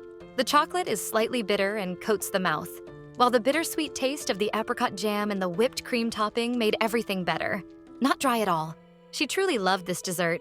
The protagonist explains that the cake was really delicious, pointing out that the combination of apricot jam and chocolate was perfect. Smiling, Sophia says she appreciates the compliment. A little later, with the two sitting at a table, the cook says that ever since she was little, she always wanted to make desserts, that she wanted to see people try and enjoy what she cooked. So when she arrived at the Imperial Kitchen, she wanted to learn much more, and she thought she would be able to present wonderful desserts. But she thinks she was wrong. She was always rejected just for being a woman, and many of her desserts were often ignored. Just thinking about it made her feel extremely miserable. But suddenly, April covers her hand, asking if Sophia would like to join her. The baker doesn't understand what she meant, but the protagonist explains she's opening a cafe in the capital with the investment of the Duke of Winterville, stating that she'd need a partner to run the cafe with her. Sophia asks if she wants to hire her as the cook for her coffee shop, and April replies, yes, pointing out that her goal is to introduce coffee and desserts to more people. If her goal were only to become the head commander of the Imperial Kitchen, she wouldn't have made this suggestion. However, since her goal was similar to hers, she asks if it wouldn't be a good idea to work together. The protagonist knew it was a very sudden request, but she hoped she'd at least think about it. Sophia then calls her by name, but desperately, April asks what time it was now. The protagonist had finally remembered that Azel and Claude were waiting for her. She says she'd be saying goodbye, and then asks Sophia to please visit the Winterville mansion sometime, explaining that if she said she wanted to see her, they'd let her in. Winking at her, April leaves the kitchen, hoping they'll meet again later. Speechless at how fast she left, Sophia tells her to be careful. Waving, the protagonist tells her to do the same. Alone in the kitchen, Sophia places her hand on her chest and thinks she can't even imagine how many people could try her desserts now. But anyway, if she really received the Duke's investment, it wouldn't just be a dream coming true. And earlier, while eating her cake, April seemed truly happy. If only she could see that reaction in other people too. But her thoughts are interrupted by the head chef. He arrives yelling, saying he finally found her, asking what she was doing. He points out that the floor was still dirty and asks what kind of woman she was that couldn't even clean the floor properly. Untying her apron, the woman interrupts his yelling, throwing it in his face, asking if she was crazy and what she thought she was doing. The chef gets angry, but not more than Sophia herself, who, with a clenched fist, said she wouldn't do it anymore. She was quitting that damn place. A little later, a carriage was moving through the capital streets. The protagonist thought she told Sophia she'd wait for her, but wondered if she'd really come. The cafe wasn't even open yet, so instead of working at her little coffee shop, staying in the palace kitchen would be much more stable. But she thought that when she arrived, she would feel a little more at ease. A few days later, the protagonist was reading a book on a couch, and hearing a knock at the door, she allowed the person to come in. The butler then apologized for interrupting her, saying that a lady named Satcher had come to visit her. The man continued, stating that he heard the girl was here for a meeting with April, asking how he should proceed. Closing her book with a smile on her face, the protagonist asked the butler to take her to the living room, saying she'd be there shortly. Sophia waited there, wearing casual clothes and holding a box in her hands. Arriving at the living room, April's face lit up, happy that she had really come. The cook said it had been a while and asked how the protagonist was. April then invited her in, already seated at the table. The protagonist asked if the young woman had really quit the kitchen. Sophia said she had already reached her limit and couldn't take it anymore, so she just left. She added that at least she finally managed to stand up to that idiot, so she felt a little relieved. Smiling awkwardly, the protagonist thought that Sophia had probably been holding it in for a long time. The cook said she hesitated a bit before coming to the Duke's house, also pointing out that finding the Winterville mansion wasn't as easy as it seemed. April agreed that it was totally understandable, saying that finding the way there was certainly challenging. Sophia said she was worried about going to the wrong place and ending up angering the Duke, getting punished or something like that. The protagonist thought that made sense. After all, Claude didn't exactly have the best image in the public eye. There were literally rumors about his ancestors making pacts with demons. Adding to that his cynicism and peculiar personality, he probably ended up seeming even scarier. Despite that, April didn't think he was scary to the point of making someone tremble or anything like that. The girl had completely forgotten that she herself had trembled during her first meeting with the Duke. She continued, thanking Sophia for coming, and asked if that meant she had made her decision. With a cheerful expression, the young woman said yes, stating that she would love to work at her cafe. She really wanted to finally see people appreciate her desserts. When April was about to say something, Sophia interrupted her, asking her to wait a moment and began fiddling with a box. Presenting the box, Sophia blurted out in embarrassment that she really wanted April to try this cake one more time. The girl didn't understand, since she had already eaten the cake Satcher made the last time they met. Irritated, Sophia pointed out that that day didn't count at all. After all, she had given her savior a cake that had just fallen on the floor. She considered it a disgrace to the entire Satcher family, asking for one more chance. Seeing all this enthusiasm, the protagonist asked if it wouldn't be better to go downstairs and share it with everyone. Sophia agreed, saying that would be even better. Seated at the table, the head chef of the Winterville family asked if the young lady would like to hear other opinions about her cake. April explained that Sophia would be the pastry chef at her cafe, introducing her to everyone. She continued, saying they'd like to hear Mr. Hans's opinion on the recipe Sophia had developed. After all, they had heard a lot about his experience with desserts. Embarrassed, Hans scratched his head, reacting shyly to the compliment. Excited, Assel asked if the cake would be today's snack. Saying yes, the girl said they would have a very special chocolate cake today. And then she stood up to cut it. Everyone tried it. Assel said it was really delicious. Hans said it was the first time he had eaten something like that, asking if it was really apricot in the filling. Surprised that those two ingredients worked so well together. He apologized for not having high expectations at first when he saw it was just a regular ganache cake, saying that was rude of him. Sophia said she was actually happy to receive a positive review, remembering that the head chef of the empire didn't even bother to try it. The man had just called the cake ordinary and told her to throw it away. Hans said he heard she had worked in the royal family's kitchen, and asked if the current chef, the idiot she kept talking about, could be a man named Matthew. Sophia said that's exactly who it was and asked if they knew each other. Hans explained that they had planned to go to the same academy, and that Matthew had always been arrogant but seemed to have gotten worse after joining the palace, as if the title went to his head. He continued, saying he was ashamed to have ever worked by his side. April turned to Sophia, asking where she planned to stay now. After all, as far as she knew, the people who worked at the palace lived in dormitories provided by the imperial family. But that wouldn't be the case anymore now that she had quit her job. The young woman said she would return to her hometown for a while. Since she had been busy for a long time, she never had a chance to do that. And since the cafe would take some time to open, she would help her parents until then. Sophia also said that her parents grew and produced flour, so she could freely test her recipes. Hearing that, April quickly asked if she could have a supply of that flour. Sophia was surprised at first, replying that maybe that could be possible. Excited, the protagonist asked if the supply could be delivered directly to the cafe, thinking that if that were possible, she wouldn't need to worry anymore about finding a reliable supplier. The cook said that sounded good to her, also adding that she could guarantee the product's quality. Holding her hands, April thought that if someone like her was saying that, there was no reason not to trust her. And that would be even better, since they'd have ingredients their pastry chef was already used to working with. Excited, they agreed on the exchange. The girl then asked if Azel had already finished his meal. The boy said yes, and addressing Sophia as Miss Sasher, he asked what the name of that cake was. The young woman said she hadn't decided on a name yet, so the protagonist suggested calling it Sachertorte. Sophia was confused for a second upon hearing that, but April explained, after all, her last name was Sasher, so combining it with torte, which meant a cream batter inside a sponge cake, fit well. She asked if it was okay to put her name on a product they would be selling at the cafe, but the protagonist quickly said of course it was, since she was the one responsible for making it anyway. That way, from now on, this cake would be called Sachertorte. A chocolate cake with so little filling inside it was almost a pity. Sophia had promised her they would meet again in a month, and immediately left by carriage for her hometown. April thought it was a bit disappointing to see her leaving like that, but even so, she waved at her. The protagonist now only needed to find an alchemist and a barista. A little later, the girl was pushing a cart through the mansion's hallways. Upon knocking on the door, a voice asked her to come in. Entering the room, Claude, who didn't even take his eyes off the documents on his desk, said it was probably time for his coffee. April asked how the Duke knew that without even looking. Claude explained that he could tell by the sound of her footsteps, because it was very different from the others, pointing out that she walked with confidence. Hearing that, the girl realized how sharp his senses were. Awkwardly, the protagonist apologized, saying she would walk more carefully next time.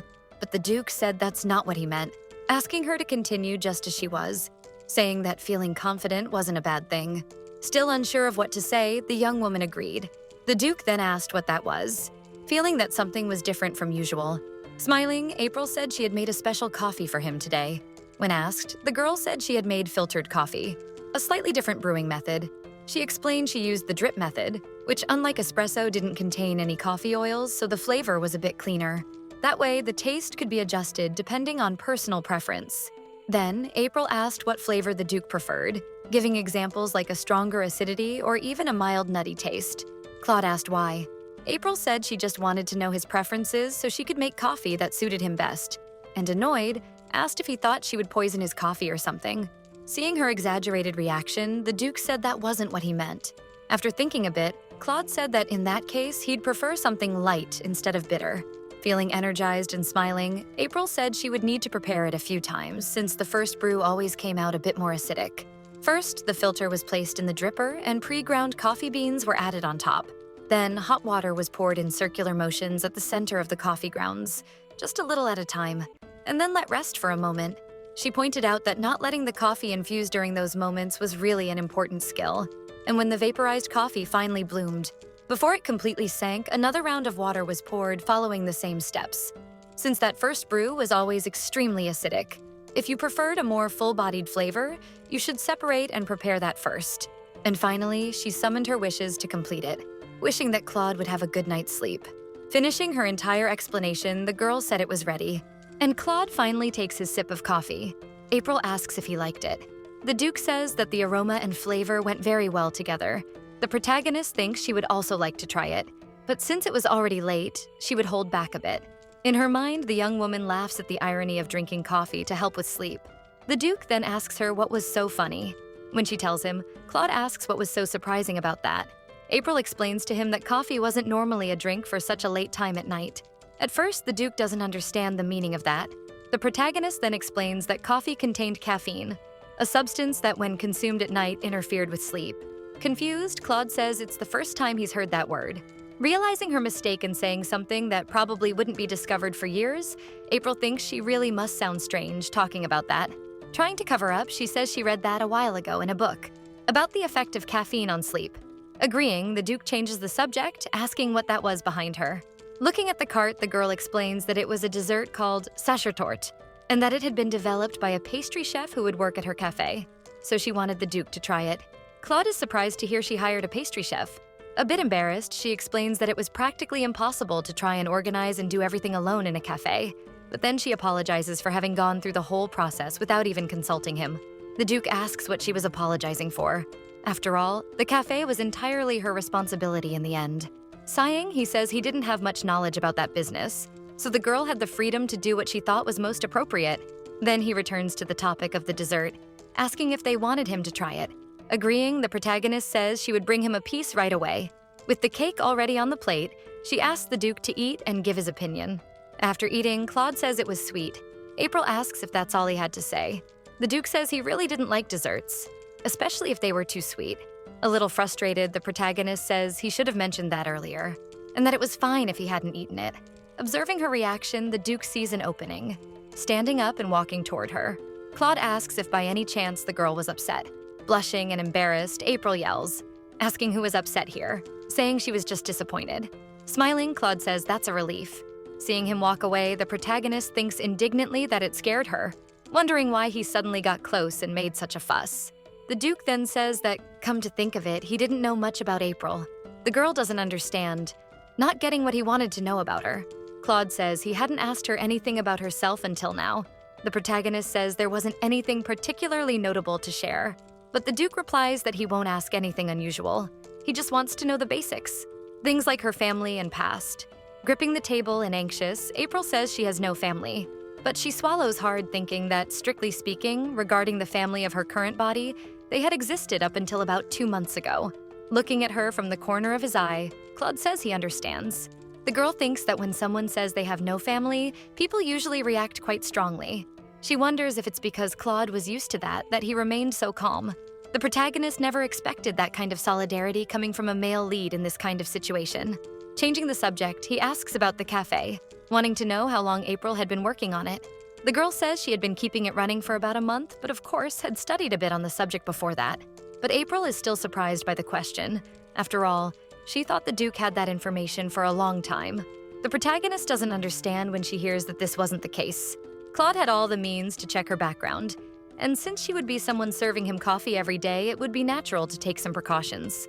The Duke then says he understands how she thinks, but something as trivial as a little poison wouldn't even give him a stomachache, so there was no need to worry about that. The protagonist thinks that surely he wouldn't die from something like that. Claude asks if he seemed like that kind of person, and nervously the protagonist says no, trying to cover it up.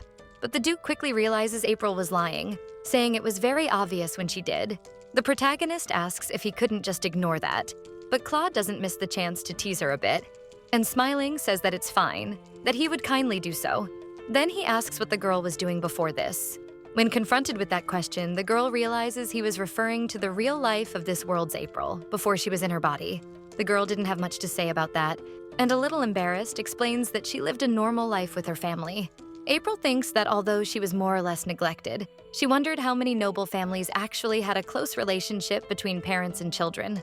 Claude asks her if she hadn't just said a moment ago that she didn't have any family anymore. The girl explains that no one in this world started without a family, stating that she had a family in the past, but that didn't remain until the present.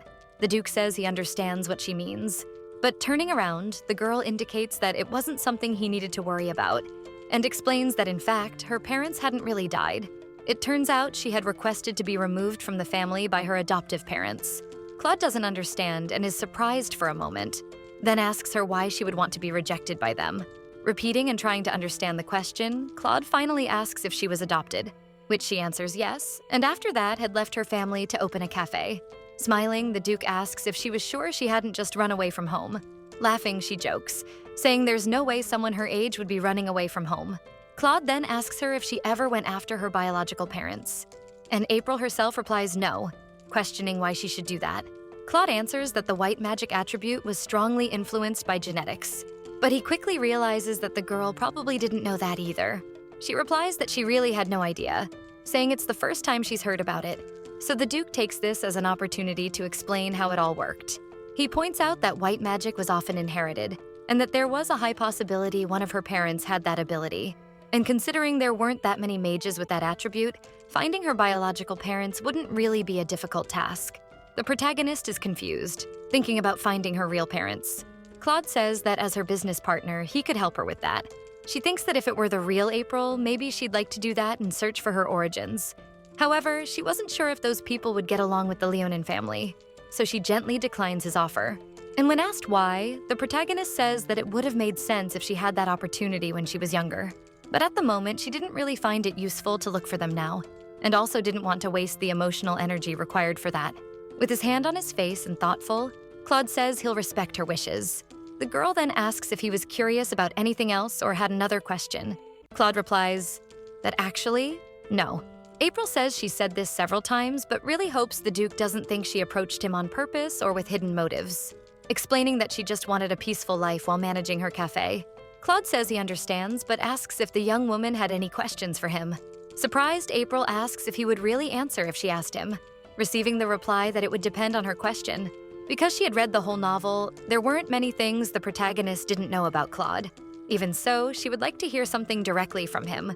Things like his childhood and relationship with his family, especially his older brother, and how he had lived up until now. However, she thinks she really couldn't ask those questions at the moment. Even though the Duke treated her well now, he was still a cold and cruel person. She remembered that very well. So the girl couldn't afford to jeopardize their relationship by asking useless questions. Thus, April decides to move on to another topic, asking him which coffee he liked more, the Americano or the drip coffee he had just drunk. Expressionless, Claude asks unenthusiastically if that was really her question. April says it was an important matter to her, since she was his personal barista. Thinking for a moment, the Duke says that today's coffee was better. Smiling, the protagonist says she'll prepare hand-brewed coffee from now on. Claude smiles back and looks at the girl for a moment, saying that he'd be happy if she could do that. That sentence shook the poor girl, her heart beating faster. The protagonist then says she's already taken up enough of his time and that she was heading out. With that, she asks Claude to enjoy his evening rest. Leaving the room, April was breathing heavily, not understanding why she was like that, her heart suddenly almost jumping out of her chest. She thinks that, anyway, this was just a novel, and so she should think of Claude only as the male lead. However, just now, she saw him as a living and real person. Looking back, April realizes she'll have trouble. After all, she would have to see him every day, wondering how she'd be able to deal with that. In the room, Claude stood still murmuring, saying that she left in a hurry. The Duke really had been investigating the girl after all. There were definitely more than just a few suspicions in the things she said. He realized it from the moment he saw her for the first time. It was obvious she wasn't just a simple countryside woman. Although the clothes she wore seemed simple, they weren't made of cheap fabric. Her white and clear face, like someone who had never worked under the sun, clearly showed she wasn't from the working class. Even her knowledge about snacks and teas was high-end, things an ordinary person would never have access to. However, when he saw her working in the kitchen without any maids, the girl didn't seem like a noble or merchant either. So it was no surprise that Lloyd was uneasy about her. He remembers Lloyd asking him for permission to investigate Miss April. After all, there was still the possibility that she had been able to use magic all this time, just pretending otherwise before, claiming that maybe she was deliberately trying to take care of Ussel to get close to him. Turning around, Claude tells Lloyd to stop, asking how April could even know about Ussel before Lloyd had even brought it up to him, wondering if he really believed something like that made any sense. And so, if he wanted to investigate her, he'd need to give him a better reason, which his aide obeys. Walking, the Duke thinks that even if she had approached him on purpose, it didn't matter anymore. After all, he could easily deal with most poisons since they didn't affect him, and any physical attack would be blocked effortlessly with his abilities. However, earlier he was only trying to help her relax, which, by the way, had the complete opposite effect. Sitting down, he thinks that the young woman was an adopted child who even asked to be kicked out. That at least proved she didn't come from a very happy family, but it also meant they probably didn't know about her magical talent. While holding some calming effect cigarettes, he figured he wouldn't need them anymore from now on. While thinking, Claude recalls that she seemed uncomfortable from the very beginning. At that time, he wondered how someone could be so small, at a height that barely reached his shoulder. Her eyes, mouth, and nose all fitting on that small face. Even so, what surprised him most was the way she protected Ussel. even when she had no connection to the boy. That must have been really stressful for her. But even so, she still kept a happy smile whenever she made his coffee. In many ways, to him, April was a very interesting person. And sitting in his chair, the Duke says that he'll probably be looking forward to his nights from now on. A few days later, someone asks if Asel was sick. The doctor says that he wasn't particularly ill or feverish, pointing out that it was probably due to stress. So they should just wait for some sign of improvement over the next few days. The protagonist thinks that a lot had happened lately, so it was natural that this had a negative impact on his body. After all, Asel had always been very vulnerable to stress. However, since the doctor said he'd recover soon, April believed everything would be fine. But Claude, thoughtful, says that wouldn't be enough, and seriously says that they should call a priest. The protagonist finds it quite surprising to see Claude so nervous, and touching his back, she politely calls him. With a bit of jealousy, the protagonist explains that he already had her, asking then what was the need to call a priest. Claude turns around, wondering what she meant. April states that, in case he forgot, she actually had a good healing ability, and the Duke says she was right, but asks if that could really help heal him, since it was a case of stress-induced coma. But April says that was obvious, pointing out that she had even treated Asel before, so the Duke could leave everything to her. The girl says she would get ready, stating that since this was outside her contract, the protagonist jokes, warning that she might even ask for an extra reward for the job. But nodding seriously, Claude says she would be fairly rewarded for her generosity. But awkwardly, the girl looked at him strangely, saying that she was just making a joke. In other words, it was only playful teasing, questioning what kind of person Claude thought she was. The Duke replies that he believed she was a being driven by greed for money. Outraged, the protagonist asks if he really thought she would charge to treat Asel. But scratching his cheek, he says he really couldn't say that now. Irritated, the girl turns around, saying she would go prepare some hot chocolate. And smiling at her, the Duke asks her to please do so. Handing the cup to Asel, the protagonist tells him to be careful. After all, it was still hot. Sitting on the bed with the hot chocolate in hand, the boy thanks her, saying he would enjoy it, then taking a sip and even getting his mouth a little messy. Smiling, he comments that her hot chocolate was the best. April says she's happy to hear that he liked it, but that he shouldn't lie down right after drinking it and should make sure to brush his teeth before bed. Excited, the boy replies that he would do just that. A little later, at dusk, Asel was sleeping in his bed, someone placing a hand on his head to check his fever. Claude then states that his temperature had definitely gone down a bit. The girl says she's glad to know he's feeling a little better, and the Duke points out that if it weren't for her, his nephew wouldn't be recovering so quickly. So he thanks her. A bit thoughtful, April agrees, but Claude doesn't understand the reason for her reaction. Then she says she didn't expect him to be someone so grateful, saying that she knew he cared a lot about Asel, but he had only hired her for his specific treatment. The Duke points out that, technically, he had hired her to cure his insomnia, not as a full-time doctor for the family. However, despite that, he would still thank her for her help. The girl thought it was only natural to notice it, but the Duke was a very different person from what she had imagined. And smiling, she says she'll accept his gratitude then. Turning over in bed, Asel makes a bit of noise, and the Duke moves quickly to cover him with the blanket. The protagonist then wonders if Claude really cared that much about the boy. After all, when he came to see Asel for the first time, April had assumed it was only for political reasons.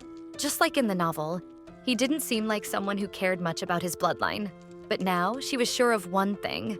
The man in front of her really did care about Asel.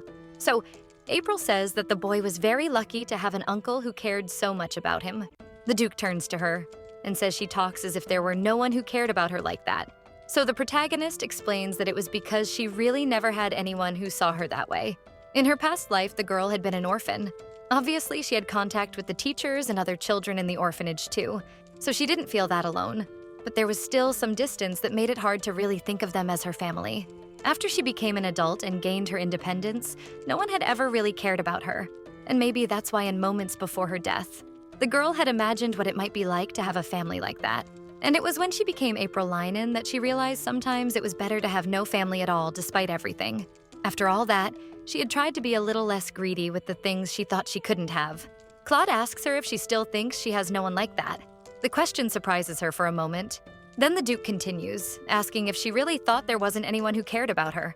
And surprised, the protagonist asks if he was referring to himself. Touching her forehead with a finger, the Duke mocks her, saying that actually he was talking about Asel. Embarrassed and with a red face, April comments trembling that so he was talking about the boy. Claude explains that if she got sick, it would make perfect sense for Essel to try to take care of her. And laughing a little, the girl says he had a valid point. But in her mind, she reflected on something, wondering if she seriously felt disappointed by what happened. Deep down, the protagonist could hardly wait for the possibility of hearing Claude say that he really cared about her, even questioning herself about what she was thinking, trying to get that out of her head.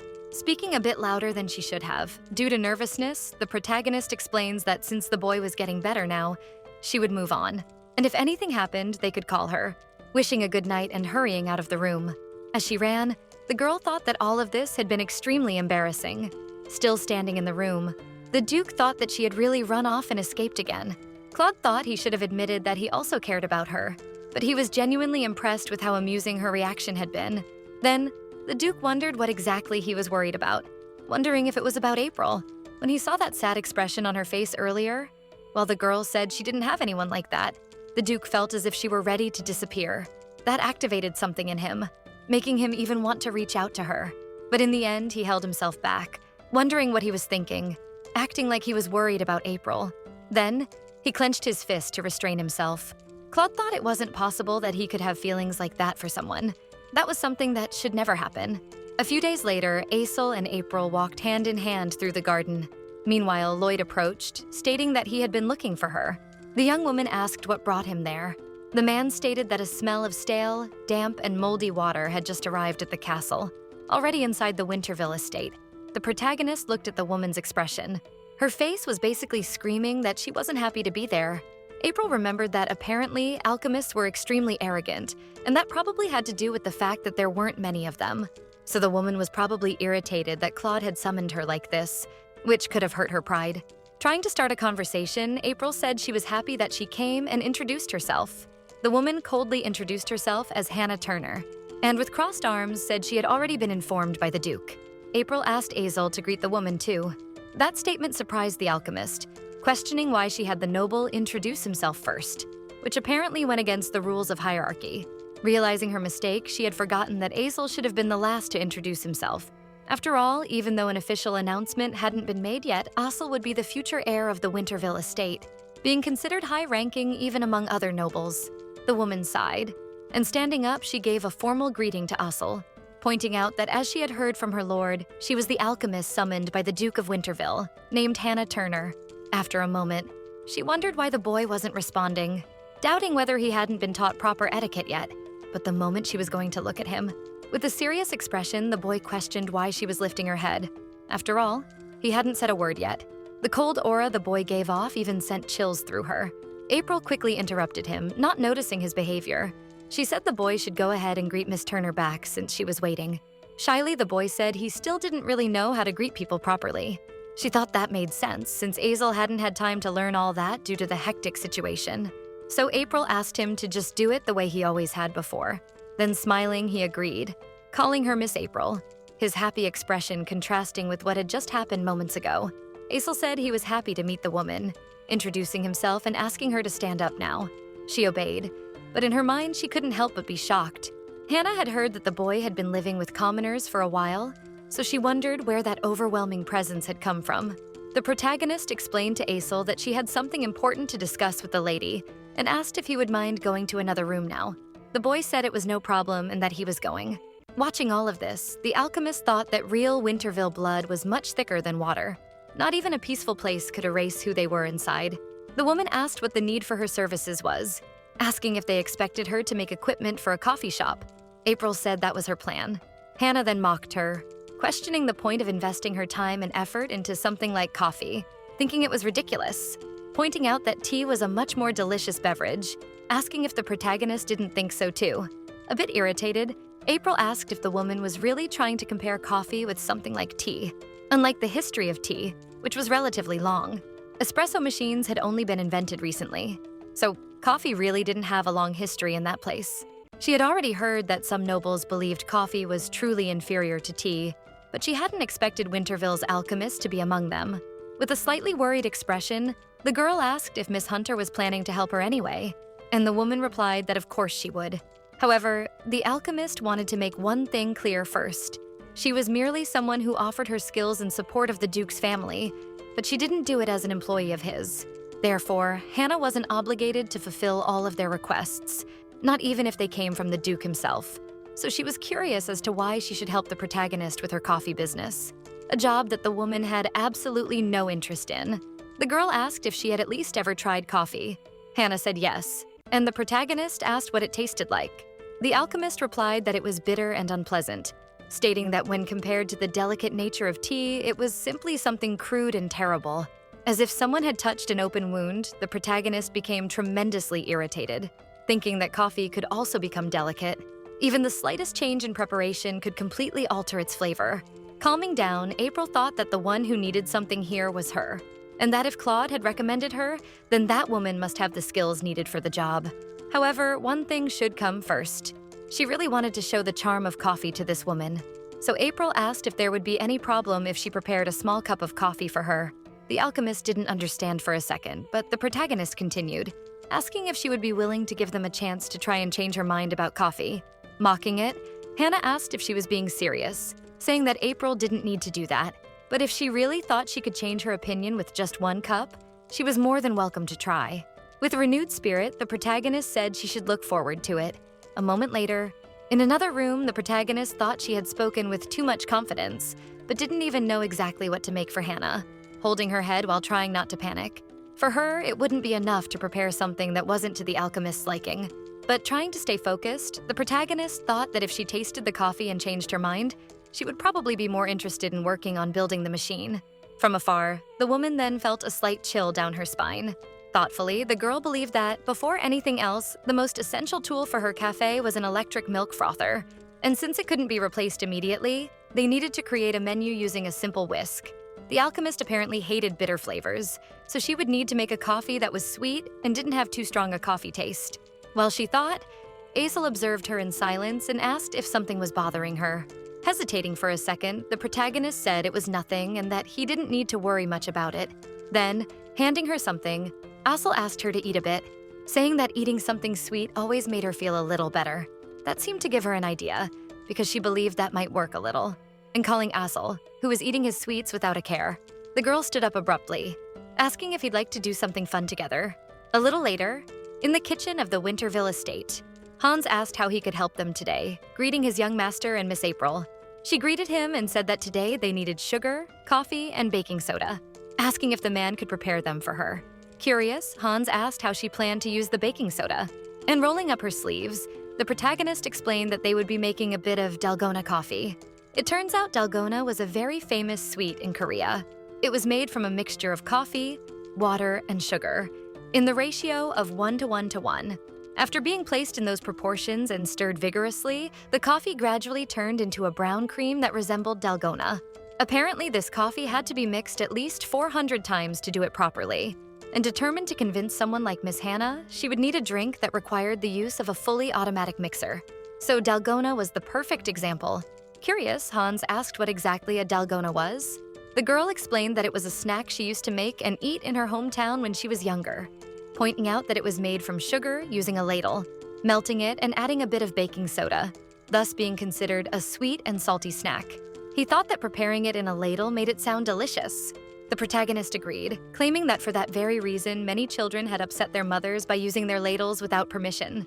Hans said that after hearing her story, he was even more curious, and mentioned he would go ahead and gather the ingredients she asked for. Aisel said he was curious about the sweet she was talking about. April then replied that he would probably love it. Hans then announced that he had already set the ingredients aside. And thanking him for that, the girl asked if they should start now. Aisel said he was ready to help her at any moment. However, in the next moment, everyone's silence showed that something had gone wrong. Aisel and Hans wondered what had just happened, all of them staring at the browned ladle. Both commented that it looked like the ladle had burned. The protagonist then explained that everyone had ruined a ladle at least once while making dalgona, which left the two of them a bit embarrassed. Feeling sad, the girl apologized to Chef Hans, saying she would definitely make up for the ladles she had ruined. The cook said it was all right and she didn't need to worry about it. After all, they had plenty of ladles anyway, but he claimed that it probably melted because the heat was too strong. So he suggested that they try melting the sugar using only residual heat. Thoughtfully, the girl believed she should stay focused because she didn't want to destroy another kitchen utensil. When the sugar granules started melting around the edges, she needed to slowly stir the wooden pestle around the ladle. And as soon as it was fully melted, she should add a small amount of baking soda. That way, the sugar mixture would start to expand as it was continuously stirred. Now they should pour it onto a baking tray to let it harden. And then the dalgona would be cool and solid within a few minutes. The protagonist then asked the chef to hand her the cookie tray, and he quickly brought it to her. With the mixture on the counter, the protagonist explained that now she would press that spongy mass with the rolling pin until it was ready. Impressed, Aisel said the smell was amazing. Commenting that the candy had already cooled a bit, April said they should give it a taste. The two of them then took a small bite. The cook was surprised. After all, just adding a small amount of baking soda to the sugar mixture gave it such a unique flavor. That's it, everyone. I hope you enjoyed this fun little story full of delicious food. It's a slower-paced story, but I love those that warm our hearts too. It's called I Didn't Lull You to Sleep Only for You to Become Obsessed with Me. And I covered up to episode 19. If you really enjoy it and we hit 120,000 views, we'll get part 2 to follow the romance between Claude and April. So share it a lot with your friends, and don't forget to subscribe to the channel.